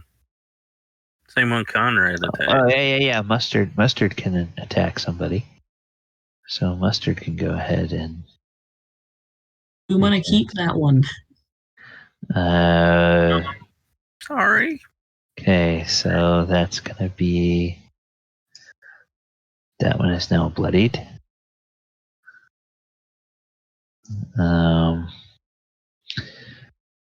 Ooh. Clark. That one is dead. All right. And Zrug and Dunval. No, Dunval shot at one, so Zrug could try to attack one. I do not see them on my character sheet. Oh, just use Dill's stats.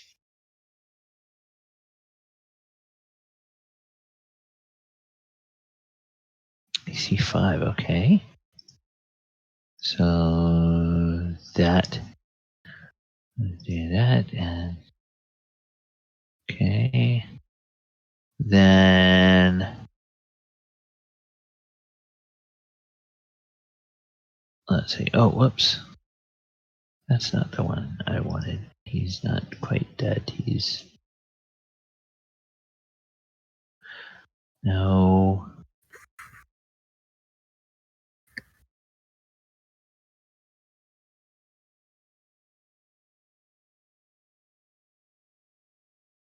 That's what we wanted. Okay. What about these guys up here? Okay, Lupo. We can also use Dill's attack bonus. Yep. Okay, so that's gonna. Okay.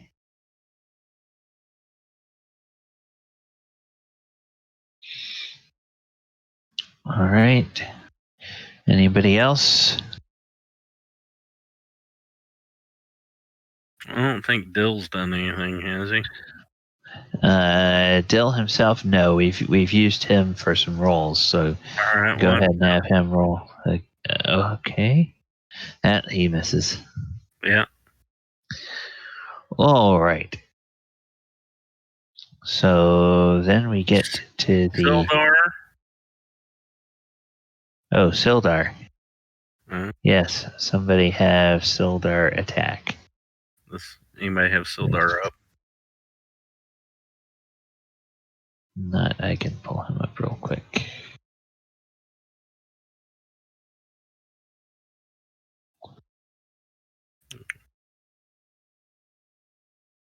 Yeah,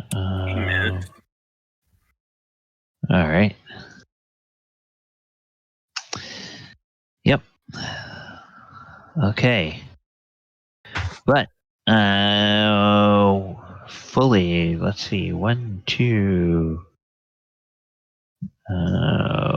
1, 2, 3 of the monsters are dead. 2 are bloodied. So looks like about half of them have suffered grievous wounds. All right, so I'm going to go ahead and take Duval off of the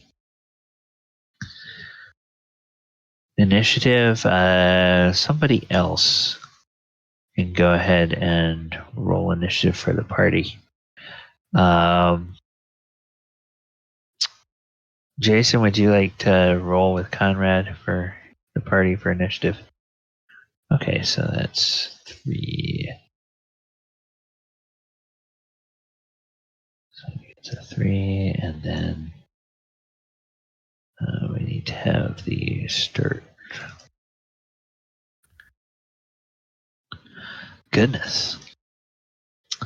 That high dex.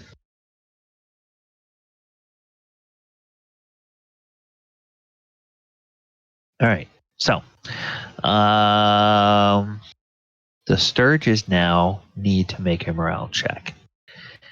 And they are creatures, they don't have a lot of intelligence, but they've been getting battered and beat up a little bit. So they have a little bit, there's a chance that they would take off, not much of a chance. A healthy dose of fear. They continue to fight. And Sermos, the one that was on you, is killed. However, one of the ones that's on Lupo is still attached to him, which means that he doesn't need to even make an attack roll. Yeah. He just automatically deals damage. So he deals 1 more point of damage, and Lupo is like, get it off of me! Get it off of me! And then, so let's see, we'll have 1, 2, 3, 4, 5 that are left that can make attacks. So we said,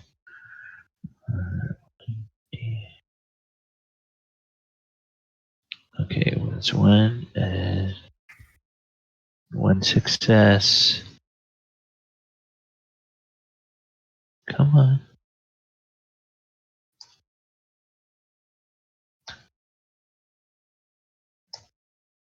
Wow. 3 1s in a row. So only 1 succeeded on its attack, and that's the one that's on here on Shrug. So, Sermos, I'm going to take this thing off of you because you no longer have one on you. He no longer has one on him, but Zhrug has one on him. And then let's do... 3 in a row, that's bad. Yeah, so he loses 2 points. And he's got a Sturge attachment now. A nice decorative Sturge hanging on him. And the rest of them have missed. So, party. And you guys can start your movement. Conrad, do you want to move anywhere?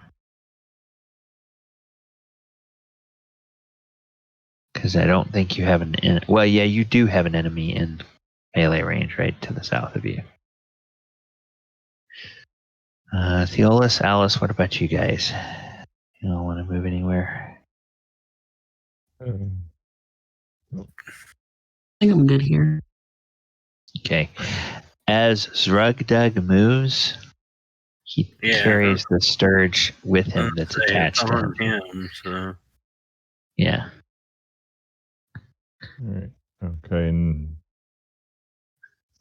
Oh, sorry. No, you're fine. I was just trying to Crap. get them taken care of. That's fine. Gotta get this one then. Okay. All right. And any range attacks that the... Well, I think like all the goblins are gonna do ranged, except for obviously Shrudug, whatever he is, one with one attached to him. Okay. So, how many we got? We got 4. 1, 2, 3, 4, 5. Got 5 goblins down here. Well, you got 6 goblins down here. No. 6. Well, this guy here has He one. has one on him. Yeah. He has one on him. So 5. Yeah. So 1, 2, 3, 4, 5. Yeah, 5 goblins. Okay, so Dunval's in short range. They are all in short range. Oh, okay. Here, I'll just. There we go. Okay, so we have 2 hits. Okay. So the first hit would be him on this one. This guy? Okay. This one. The one on Lupo. Oh, okay. Lupo. All right.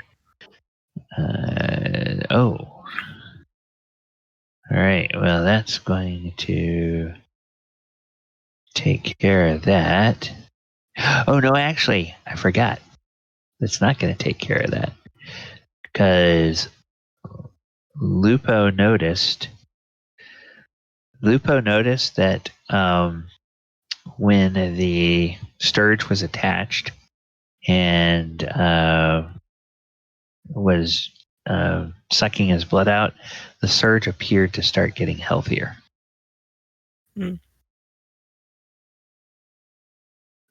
So these monsters... vampires. I want one. These monsters, once they get attached, if they start draining blood, they actually gain hit points. Well, okay. Vampiric ability. Yeah. How can you guys not want one? Because we're not insane.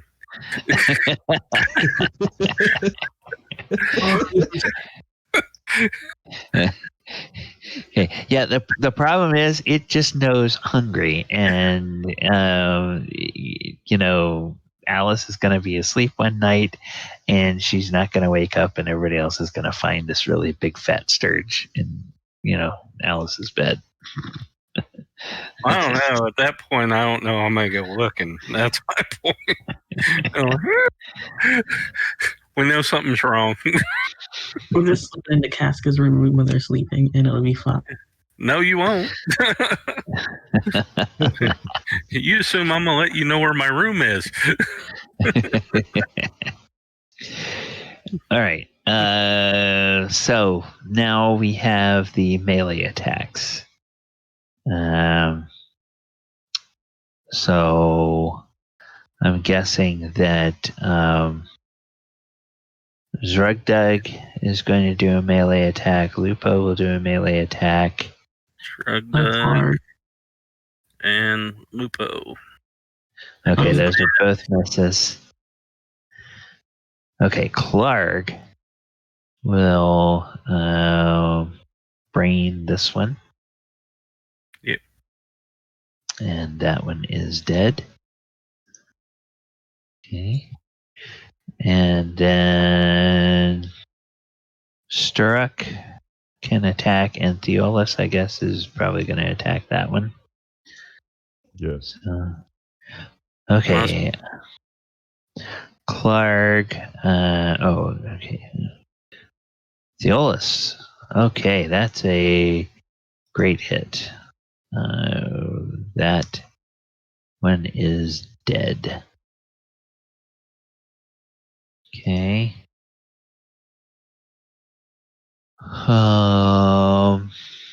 Mustard? Yeah, Mustard and Sildar and Mustard missed. Conrad can all attack this one if they want to. They don't want to. No, dang it.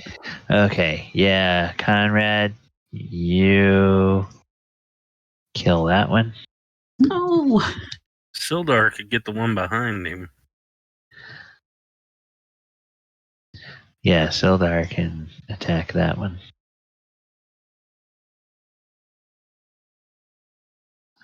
There's still 2 left. Okay, that one is. That was a mighty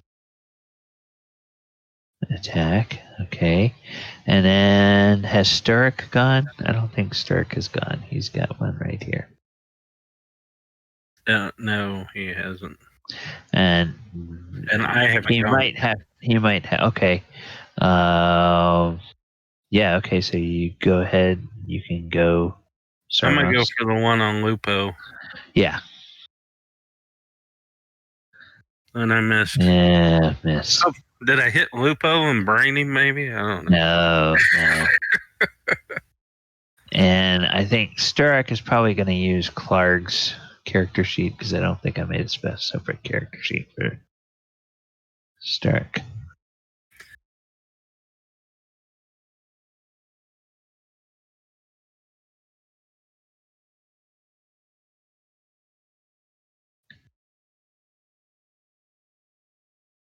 All right, so let's go ahead and here.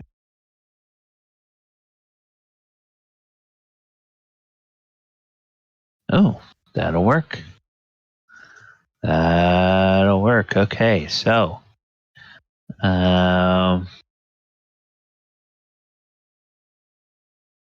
hey, I think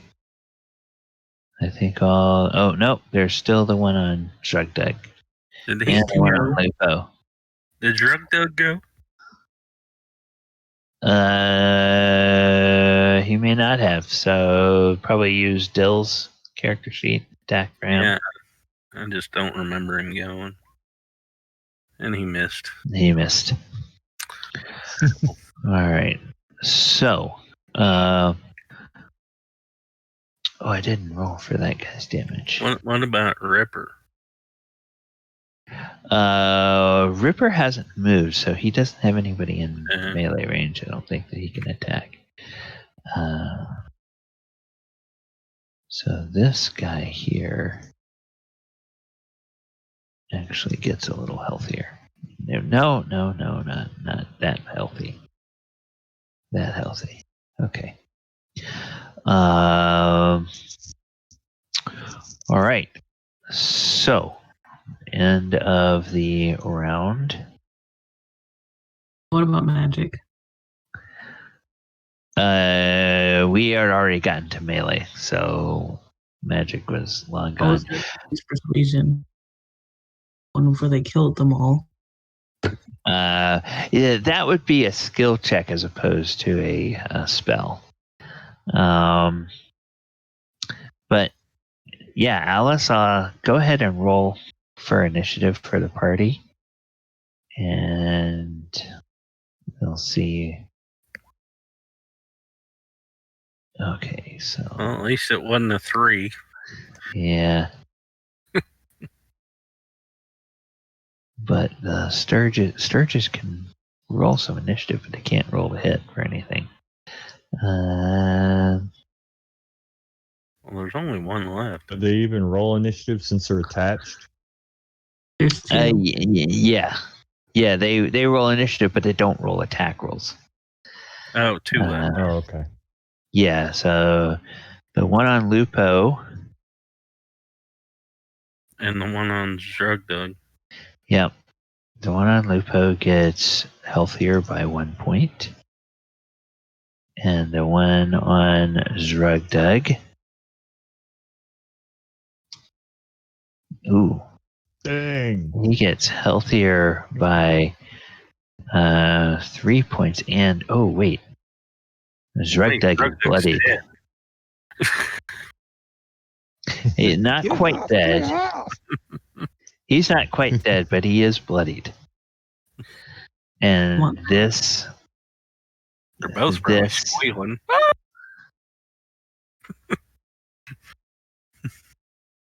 Okay, so this is.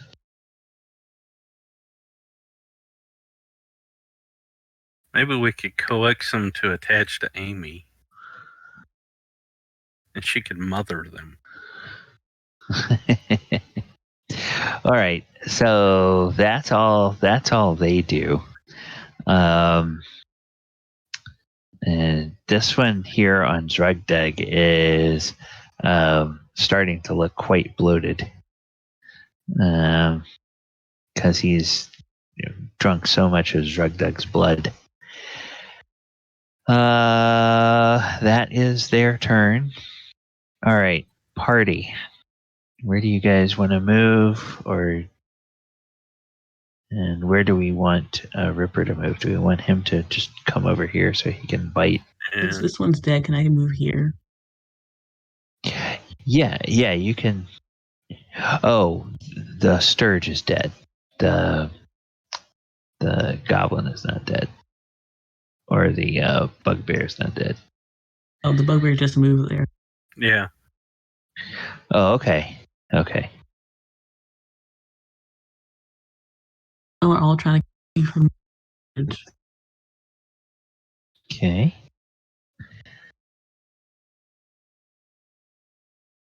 All right. Yeah, Theolis, if the Goblin isn't going to get there, you could go right here, so you could get an attack on this guy. Unless you want to shoot him, which is fine.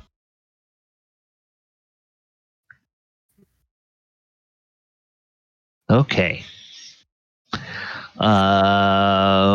We can make. Everybody can make attacks then. At least if.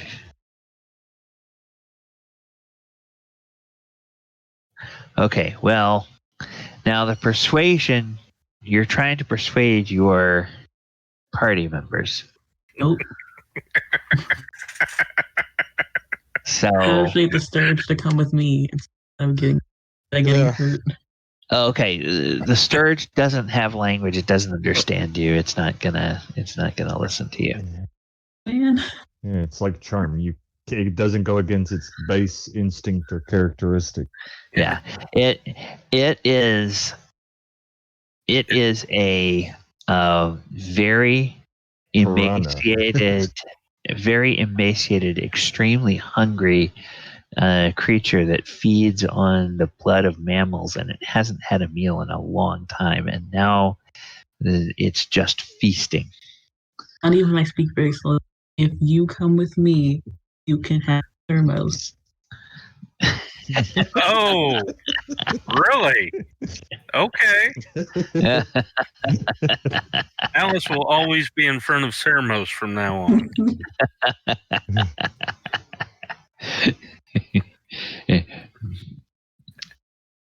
And when she starts speaking crazy, she can get the hammer. What? There's a reason I have shields. You gotta see it coming. Okay, so you guys can go ahead and make your attack rolls.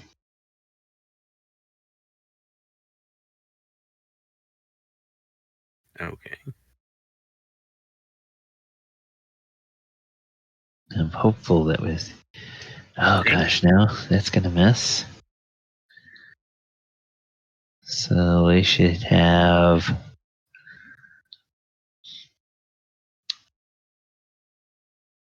Let's see. Okay, that's a miss. Aha, Clark. Clark gets one of them. So we'll say it's this one on Lupo. Lupo, wouldn't it? Network Yep. card. Yeah, so that one is taken care of. Okay, now for the party members. Or I guess, has anybody attacked for Ripper yet? Nope.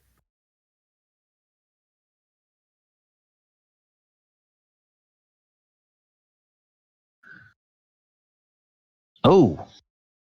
Ripper. Oh, Ripper. Ripper gets it. All right. And actually,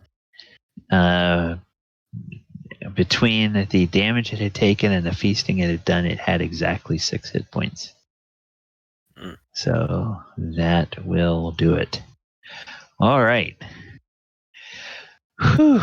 Everybody breathes a big sigh of relief. Sermos Except picks for... up a smashed one and takes it over to Alice and say, "Here, you wanted one." Yeah, actually, Sermos actually might do that in all earnestness, because he would know that as a magic user, Alice probably studies all kinds of creatures and gets components of things and might bring it and say, "Here, maybe you can find something useful off of this corpse for magical research or something." Necromancy. I pull its beak out of my chest and say, here's another one. Dwarven Rambo. Yeah, and the goblins, seeing that, they will get a sack and they will collect all of the Sturge corpses, and they will set those aside for Alice to do magical research with later. I'm going to put sack of Sturges in my notes. Mm-hmm. Sack of Sturge corpses. I don't want to put that word. I'm so sad. All right, and okay, we've been going for a while, so let's go ahead and take a break. Let's take about 10 minutes, and we'll figure out which direction you guys want to go next. And I'm going, for the benefit of the stream, I'm going to put the stream beats on, and then I'll put the timer on as well. So I'll be back in a few minutes, and we will resume.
Yeah, these monsters work a little bit different in this edition than they do in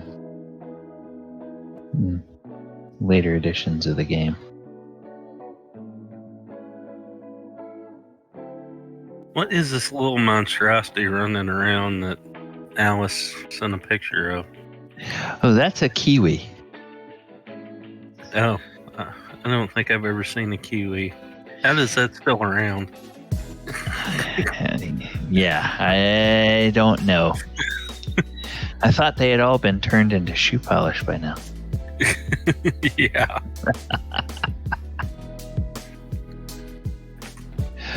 All right, I'm going to go ahead for the stream and cut the music.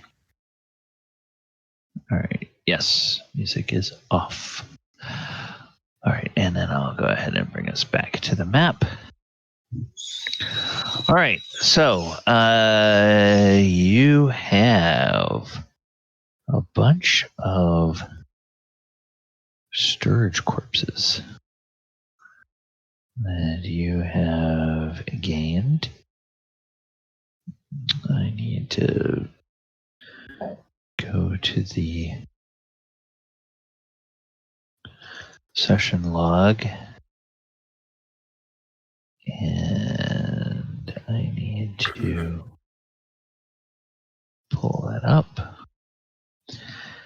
and make a note of what you have done here. Okay, so do this.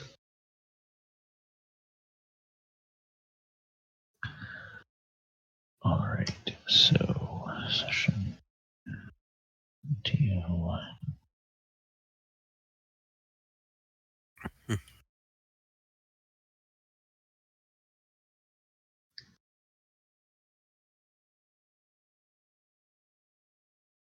Okay.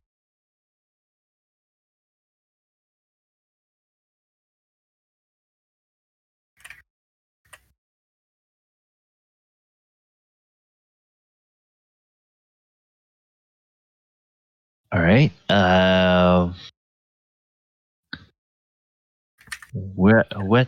There's several paths that lead into this place and lead out of this place. Well, can we see farther up any of these tunnels from here? Okay. Like, if I go over here. Conrad would like to heal the 2 goblins that got some damage to them with the heal skill. Okay. All right. You can go ahead and do that. While you are doing the heal skill, I will go ahead and expand what you guys can see. I'm going to go ahead and remove all the turns from the turn order. Oh, yeah, easily. So, okay, the first one doesn't do any damage but doesn't heal. The second one does work. And you can try on each of them once. Somebody else would have to try to heal those other goblins. So, Sermos, you're over here. Was Lupo. Okay. That was the one that failed. Okay. Poor Lupo. Now, there's something a little weird, Sermos. And actually, I did not do this correctly when I set up this map. There's actually a glow coming from kind of the east, and as you look that way, I'm just going to go ahead and expand out here because this is the area of your eyesight. Okay, you probably shouldn't be able to see around a corner there, but you can see that the tunnel before you opens out into a cave, and there's actually some kind of glowing growth on the ground. that's shedding some light in that cave. I'm going to call Alice over.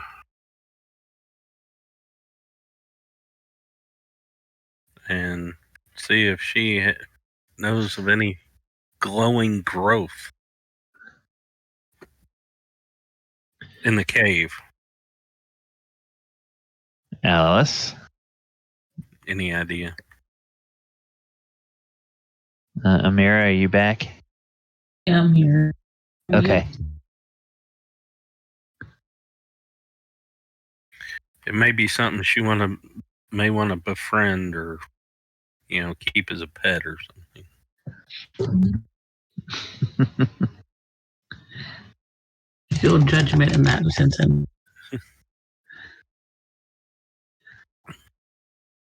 Any check I make to see if I know what this thing is? Let's see.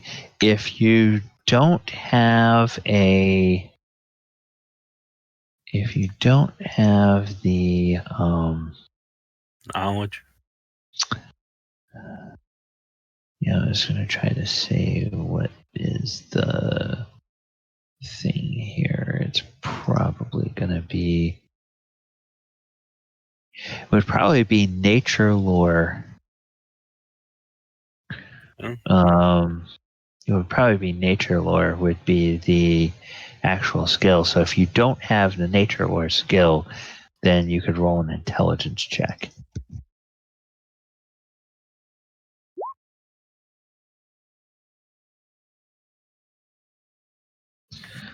Oh, yeah. Yeah, very, very good check there. As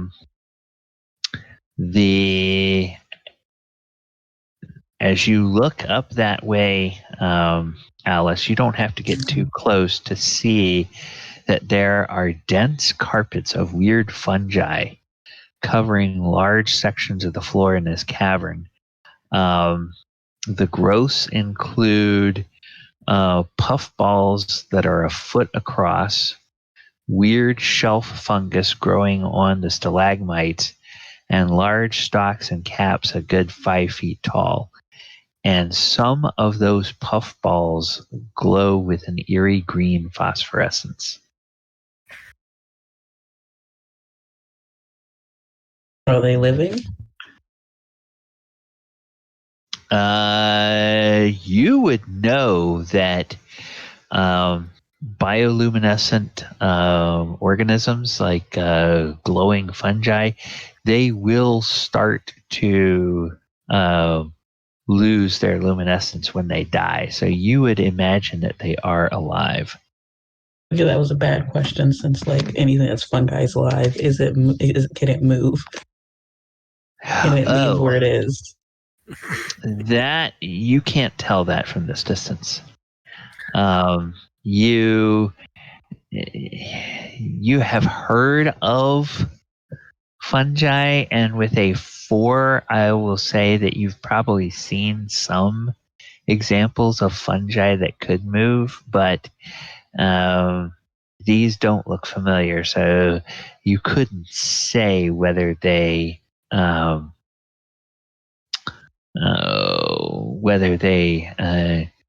do or not. I'm just gonna say to the party, it looks like a party over there. It looks really fun. That it definitely won't hurt us because I know Sermos is at the lead of the pack. So Sermos should just go over there and see what's up. If Alice thinks it's so safe, she should go over there. I'm worried about spores getting inside of me and growing and turn them into a mushroom. One with the longest beard goes first always. That would be you.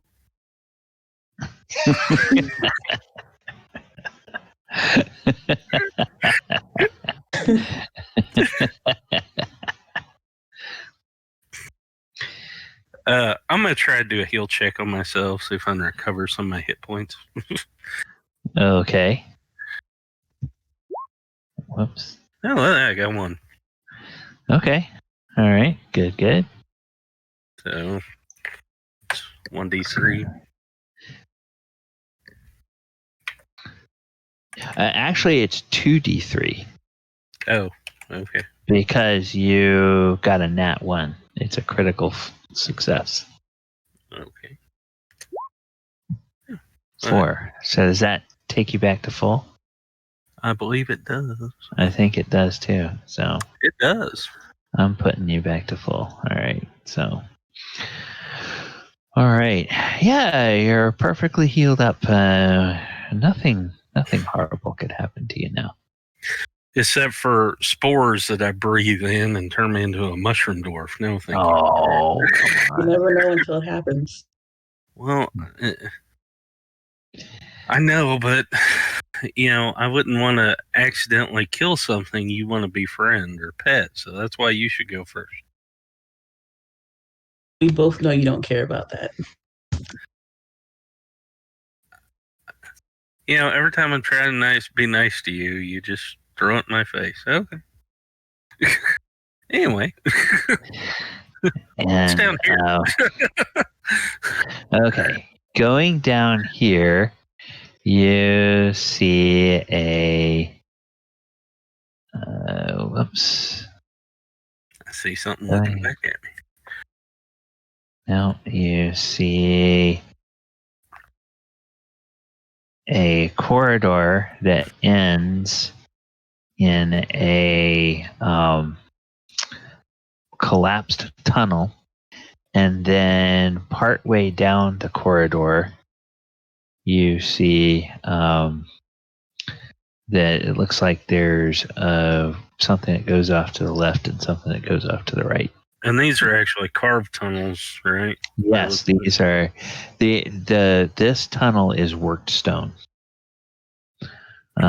This tunnel is worked stone, but at least what you've seen so far of the tunnel going north and the tunnel going east, they appear to be natural stone. Does it appear that the cavern slopes? The corridor slopes?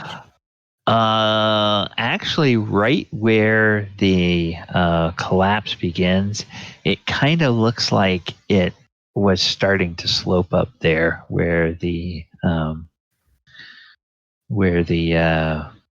collapse happened.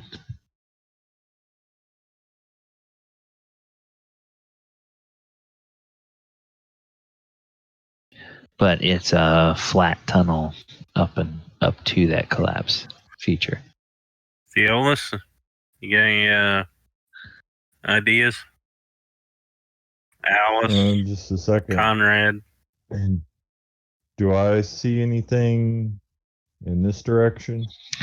With your light, yeah, you can illuminate something in this direction. Let's see. Okay. You can illuminate up to and including that there is a passage that goes north, crosses another passage, and it probably hooks up with this one around here. And then it also looks like there's a crossing passage that continues here. But then right in front of you, there is a door. Oh, Hey guys, we got a door. I'm gonna go investigate the door. we must all go investigate the door. Okay. So, Theolis, you head north over here. Let's see. Okay.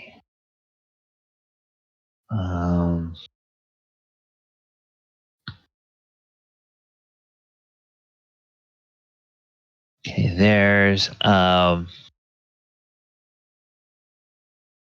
what are you going to do when you get to the door? When you say investigate the door, what does that mean? Okay, is it like a does it look like it's sealed or that it is opened recently?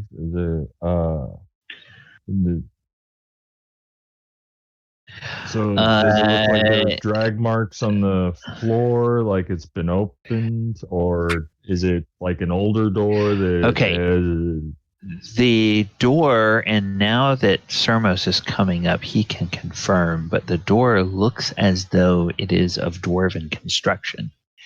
So it's 6 feet tall, 4 feet wide, and made of slabs of stone that are fitted with iron handles and hinges. And looks like it's been here for a long time, and the handle has a latch on it, but it doesn't have a there's no lock visible from this side. Now you don't know if there would be a lock from the other side, because this is presumably the outside of the door from the corridor. But it's extremely well fitted, and there's no drag marks. A dwarven smith, or a dwarven, I guess you would call it a carpenter, even though it's working in stone. A dwarven mason or carpenter who could not hang a door that would stand on its hinges for 1,000 years without sagging and dragging on the floor would be laughed out of first-year masonry school. Okay, well. So it's probably Okay, tug on the door. Just enough to see if it's unlocked, not like with everything I got. Okay. You tug on it. Are you trying to do this quietly, or are you just testing the door? I'm trying to do it quietly, just to see if the door is unlocked. Okay, in that case, give me I believe it's going to be a dexterity. Dexterity, because it's a stealth. Give me a dexterity check. Oh, bang on it. All right. So you test the door, and it looks like you could probably open it if you manipulated the latch, but the door is not stuck tight.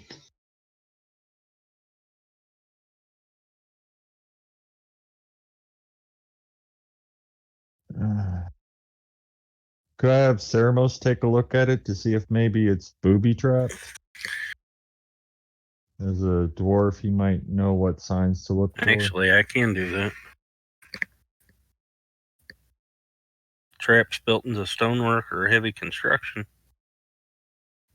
Okay, so let me go ahead. I think I'll have to pull that up, because it's probably one of those things that the DM has to do. Class roll.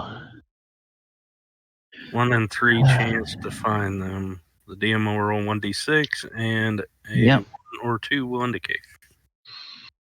All right, so let's go over here. You don't see any traps. Don't appear to be any traps.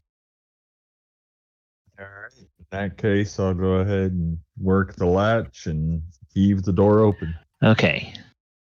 The door pulls open towards you. And when it does, you spy with your little eye a room beyond the door. And this room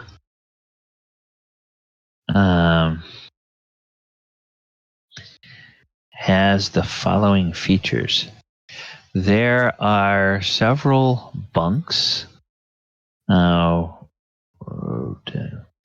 are old stone bunks in orderly rows line the walls of this chamber, and a corroded iron brazier full of old coals stands near the middle of the room. The bones of half a dozen dwarves and orcs lie strewn about, clad in scraps of armor. 3 gray, hunched figures squat among the remains, pawing at scraps and gnawing on the bones. Close the door. And when the door opens, they all look up, and you can see kind of pale, dead eyes, and lips that are partly pulled back, like they're partly desiccated, and extremely sharp teeth.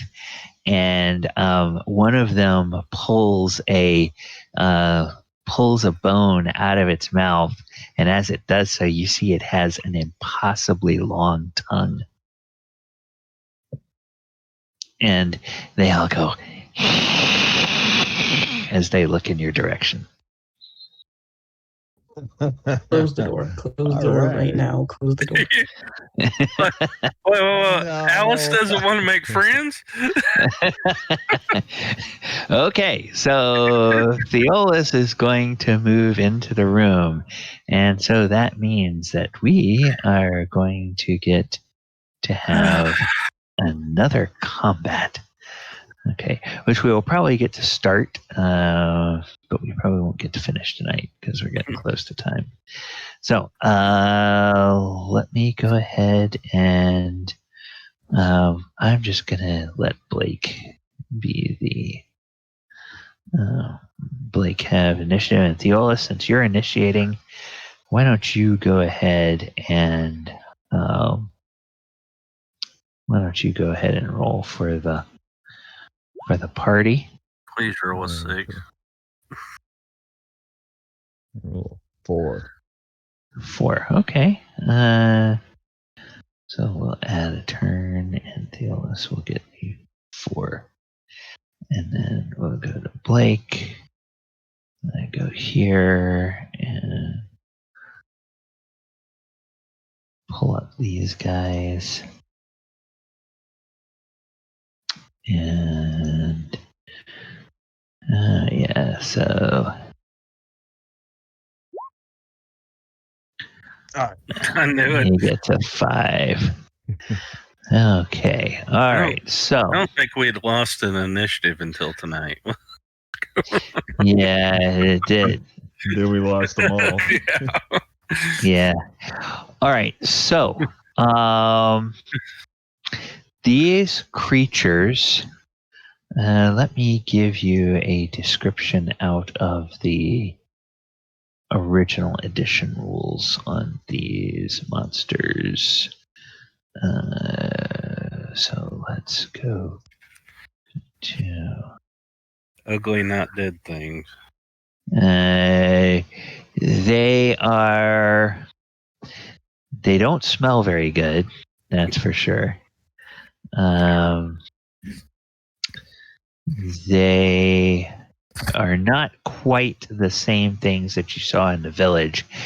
For one thing, they appear to be quite a bit more agile. And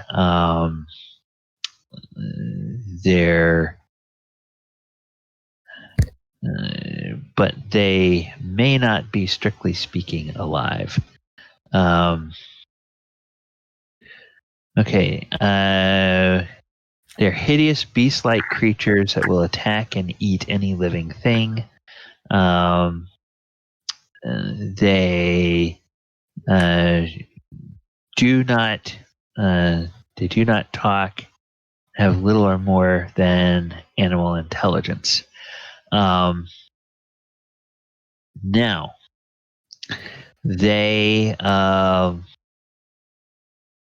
yeah. So they will all move up. Let's see, how far can they move? I know Blake can get there. Yeah, Blake can get there and attack. Vance is too far away to move and attack, so he's just going to come up here. It takes his movement to get there, but they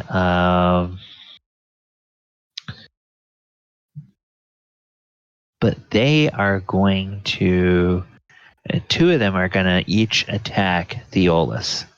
And they have those sharp teeth, and you see on the ends of their hands, they have very sharp claws. So they will attack you. They will attack you with those claws. And so Dennis will be the first to attack you. It attacks you with both of its claws. Oh, come on.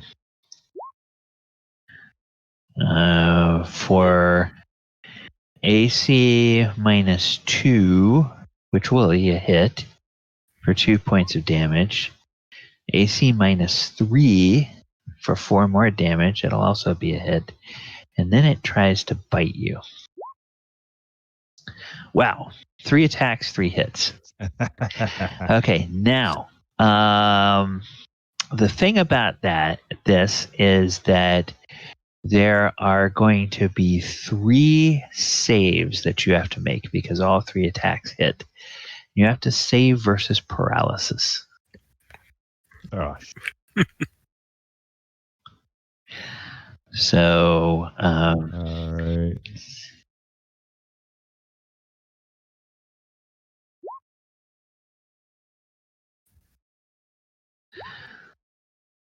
Okay, so one of them failed. So you are now paralyzed, and the paralysis is going to last for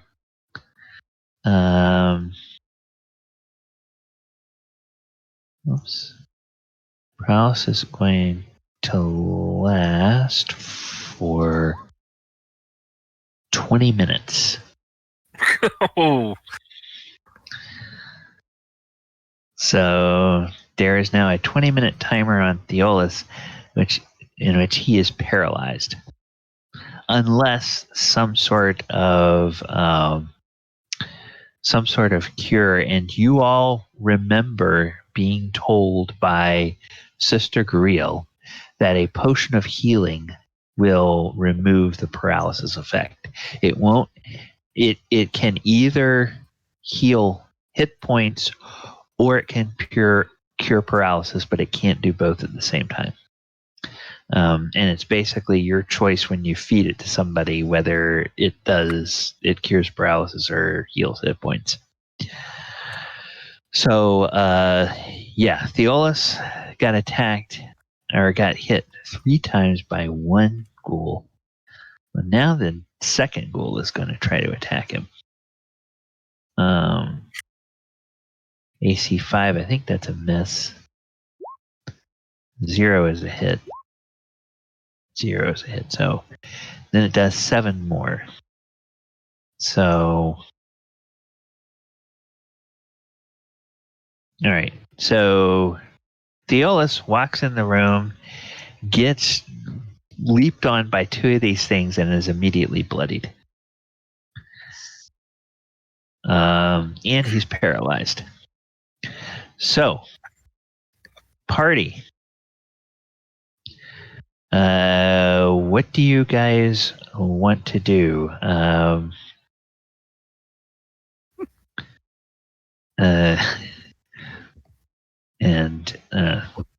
Theolis and Sermos and Conrad. That includes, what do you want all of the goblins and bugbears to do? I'm going to urge the goblins and bugbears to get in there and save their general.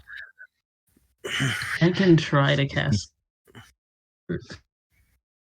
Conrad will go in and try and turn them. Okay. Oh. All right. So, just go ahead and start moving the goblins into position where you want them. Okay. Can't leave mustard out. Yeah.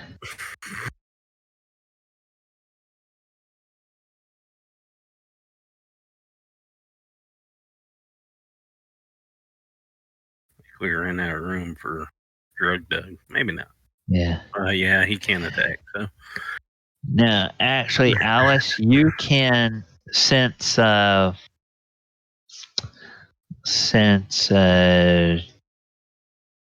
boy here is paralyzed, you can put the front of that effect along the line with him and not collect any of your other party members that are between him and the door. So.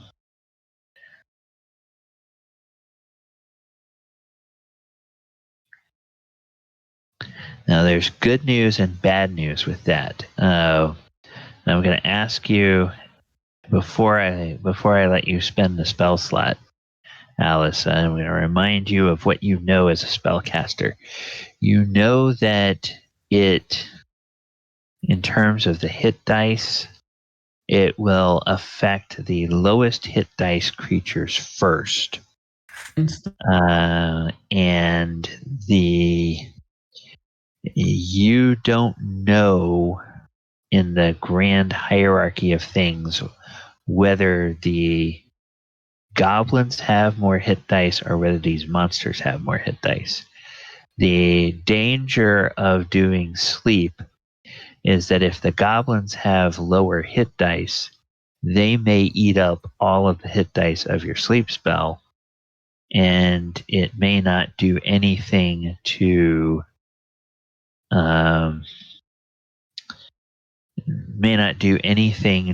the enemies. The other thing to keep in mind is that most undead and your cleric seems to, Conrad has said he's going to try to turn them, so that means he recognizes these as undead. Most undead are immune to sleep effect. So if you cast a sleep spell, you would very likely put a lot of your party members to sleep and do absolutely nothing to these enemies. So sleep is probably not the best spell to use at this point. Well, then we're going to use my favorite spell, which is summon popcorn, so I can just sit down and have a nice snack. Popcorn. Okay. All right. So that's all the movement. Doesn't look like anybody's going to really be doing any kind of ranged attacks. Drug Dug might, since he can't get in melee. Okay. Well, for that matter, you've got this 3 back line here. Oh, okay. No. This guy. This guy is the guy you're talking about. Okay. Yeah. And okay, also, so go ahead. No, he can't. But what about Sildar? Does he have any? I don't know.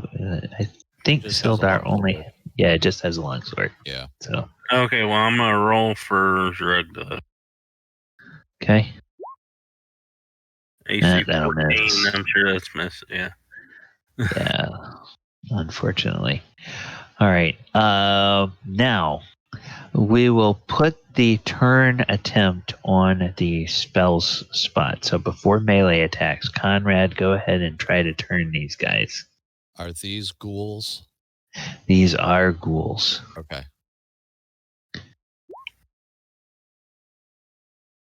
Oh!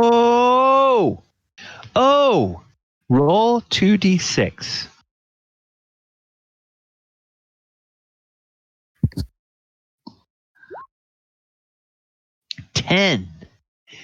10 hit dice of undead just got turned by the cleric.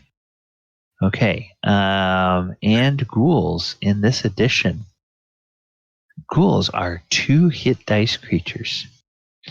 So that means that they are all affected. Now, that means they are going to try to run away from Conrad as fast as they can. And let's just double check in this edition. Conrad, I don't know if you have the rules handy there, but I'm going to look up on turning for clerics. Turning undead. And just double check and see what happens. To run away or even perish. Okay. All right. Okay.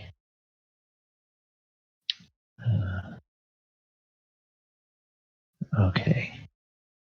So I just want to see in this edition what happens if they get. Okay.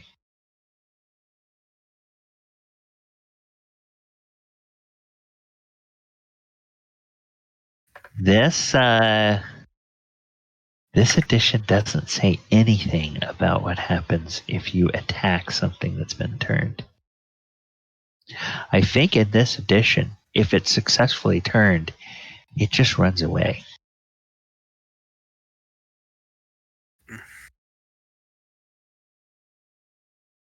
Yeah, I know, like 3rd edition, the cleric can't attack them, but everybody else could. Yeah. Yeah, okay. It doesn't say anything, so I think we're going to just go ahead and use that.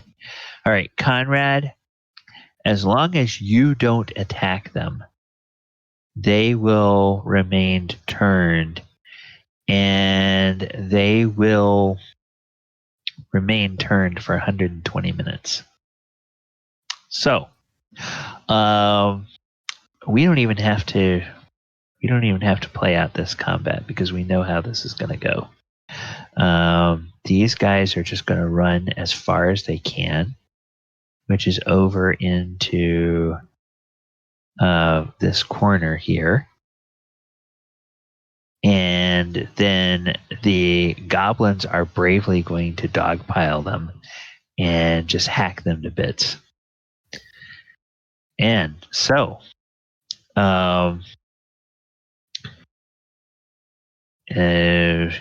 Theolis, you have this horrifying sensation for a moment as these undead claws and teeth sink into you, and you realize you can't move, and you think, oh crap.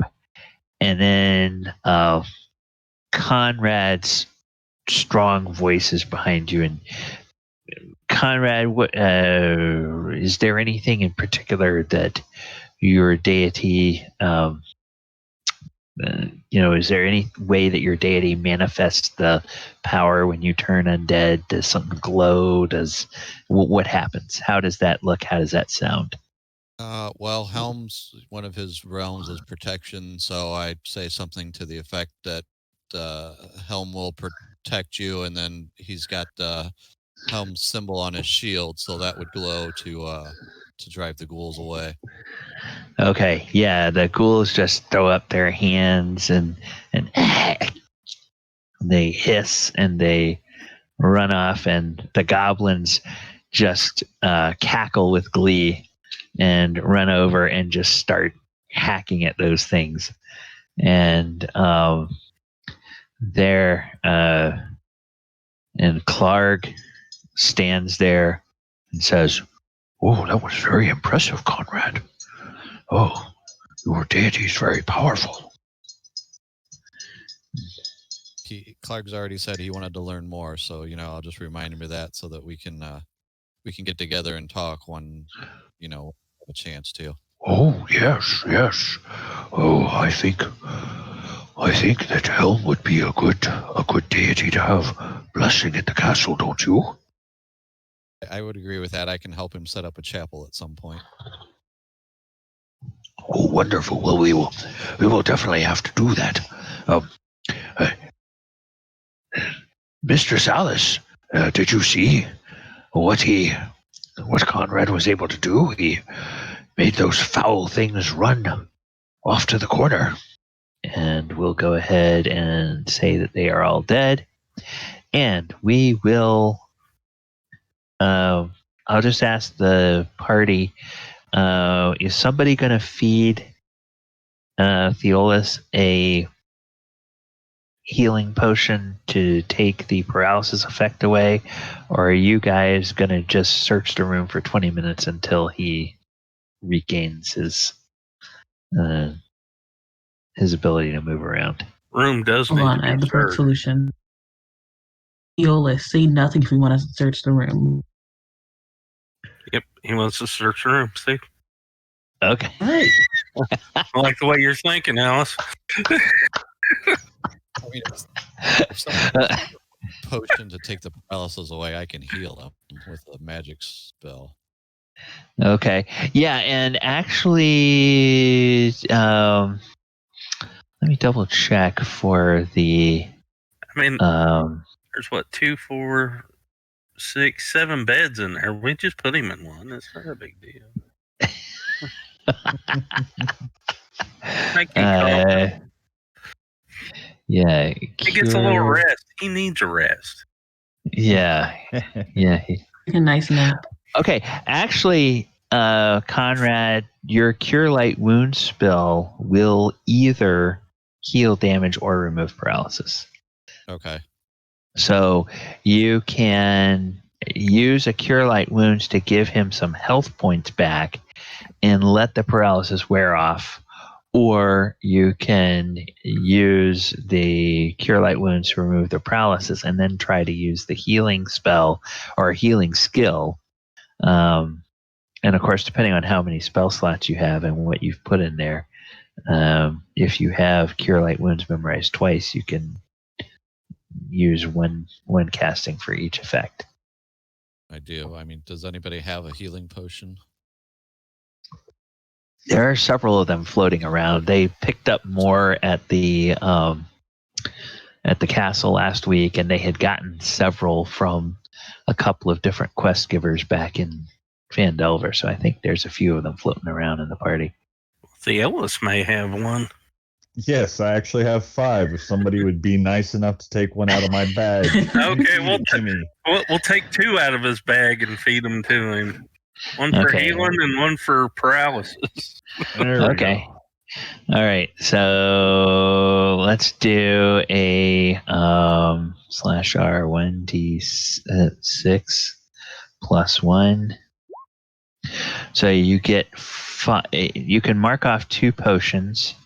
You are now no longer paralyzed, and you have gotten 5 hit points back. Sweet. Thank you. Okay. So now he's up to 13 out of 24. That was great mental inspiration you gave me. I don't know how you did that, but it was awesome, Theolis. Okay. And with this successful battle, I think we'll go ahead and call it here. We will start next week by searching this room and then figure out what people or what we want to do, how we want to explore going forward. So I will go ahead and calculate the experience from tonight, put that in the Discord for you guys, and that will be our session. And viewers, thank you guys for being with us tonight, hanging out and sharing a little bit of your Saturday evening with us. We're going to go ahead and we are going to go and raid somebody from the Game Rebel Network tonight at the end of our session. Do any of you have anything coming up between now and next Saturday that you want any folks that are listening to or watching the stream to know about?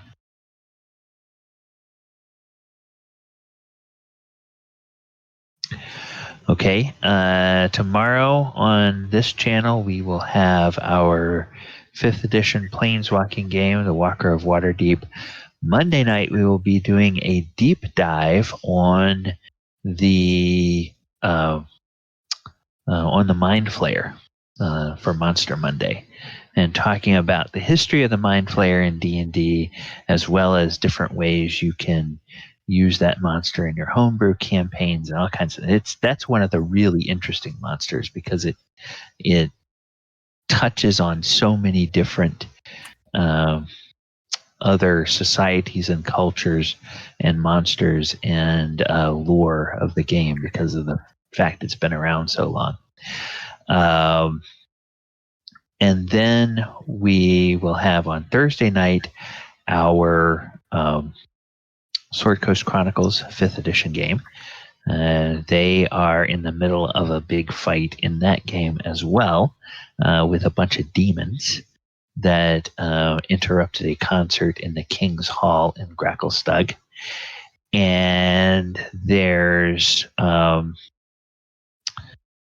I've also changed up my cadence a little bit of the videos that I release on YouTube. This week, actually yesterday, I released a video that is about 5 of my favorite tools that I like to use when I'm running a game on Roll20.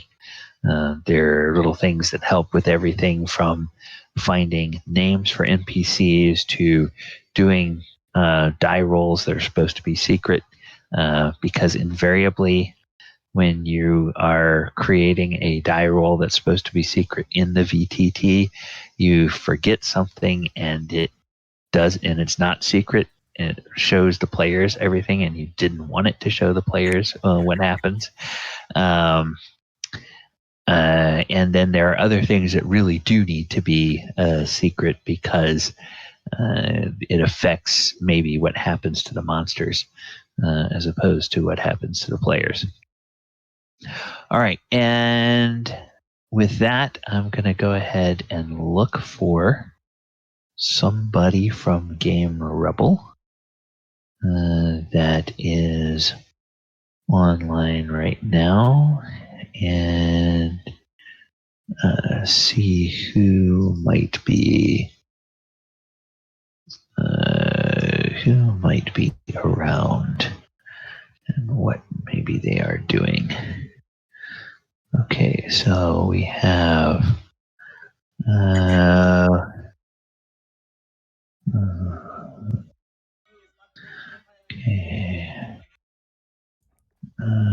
Call of Duty, Animal Crossing, Secret Lab.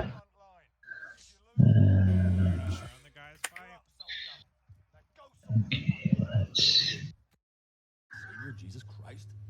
Cyberpunk.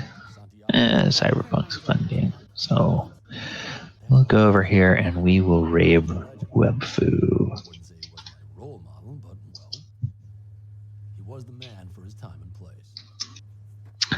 All right.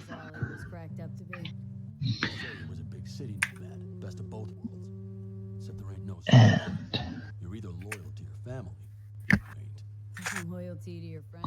all right, players, thank you guys for playing. Chat, thanks for hanging out with us. And we will talk to you next week. What a friend. Okay. And we are out. All right.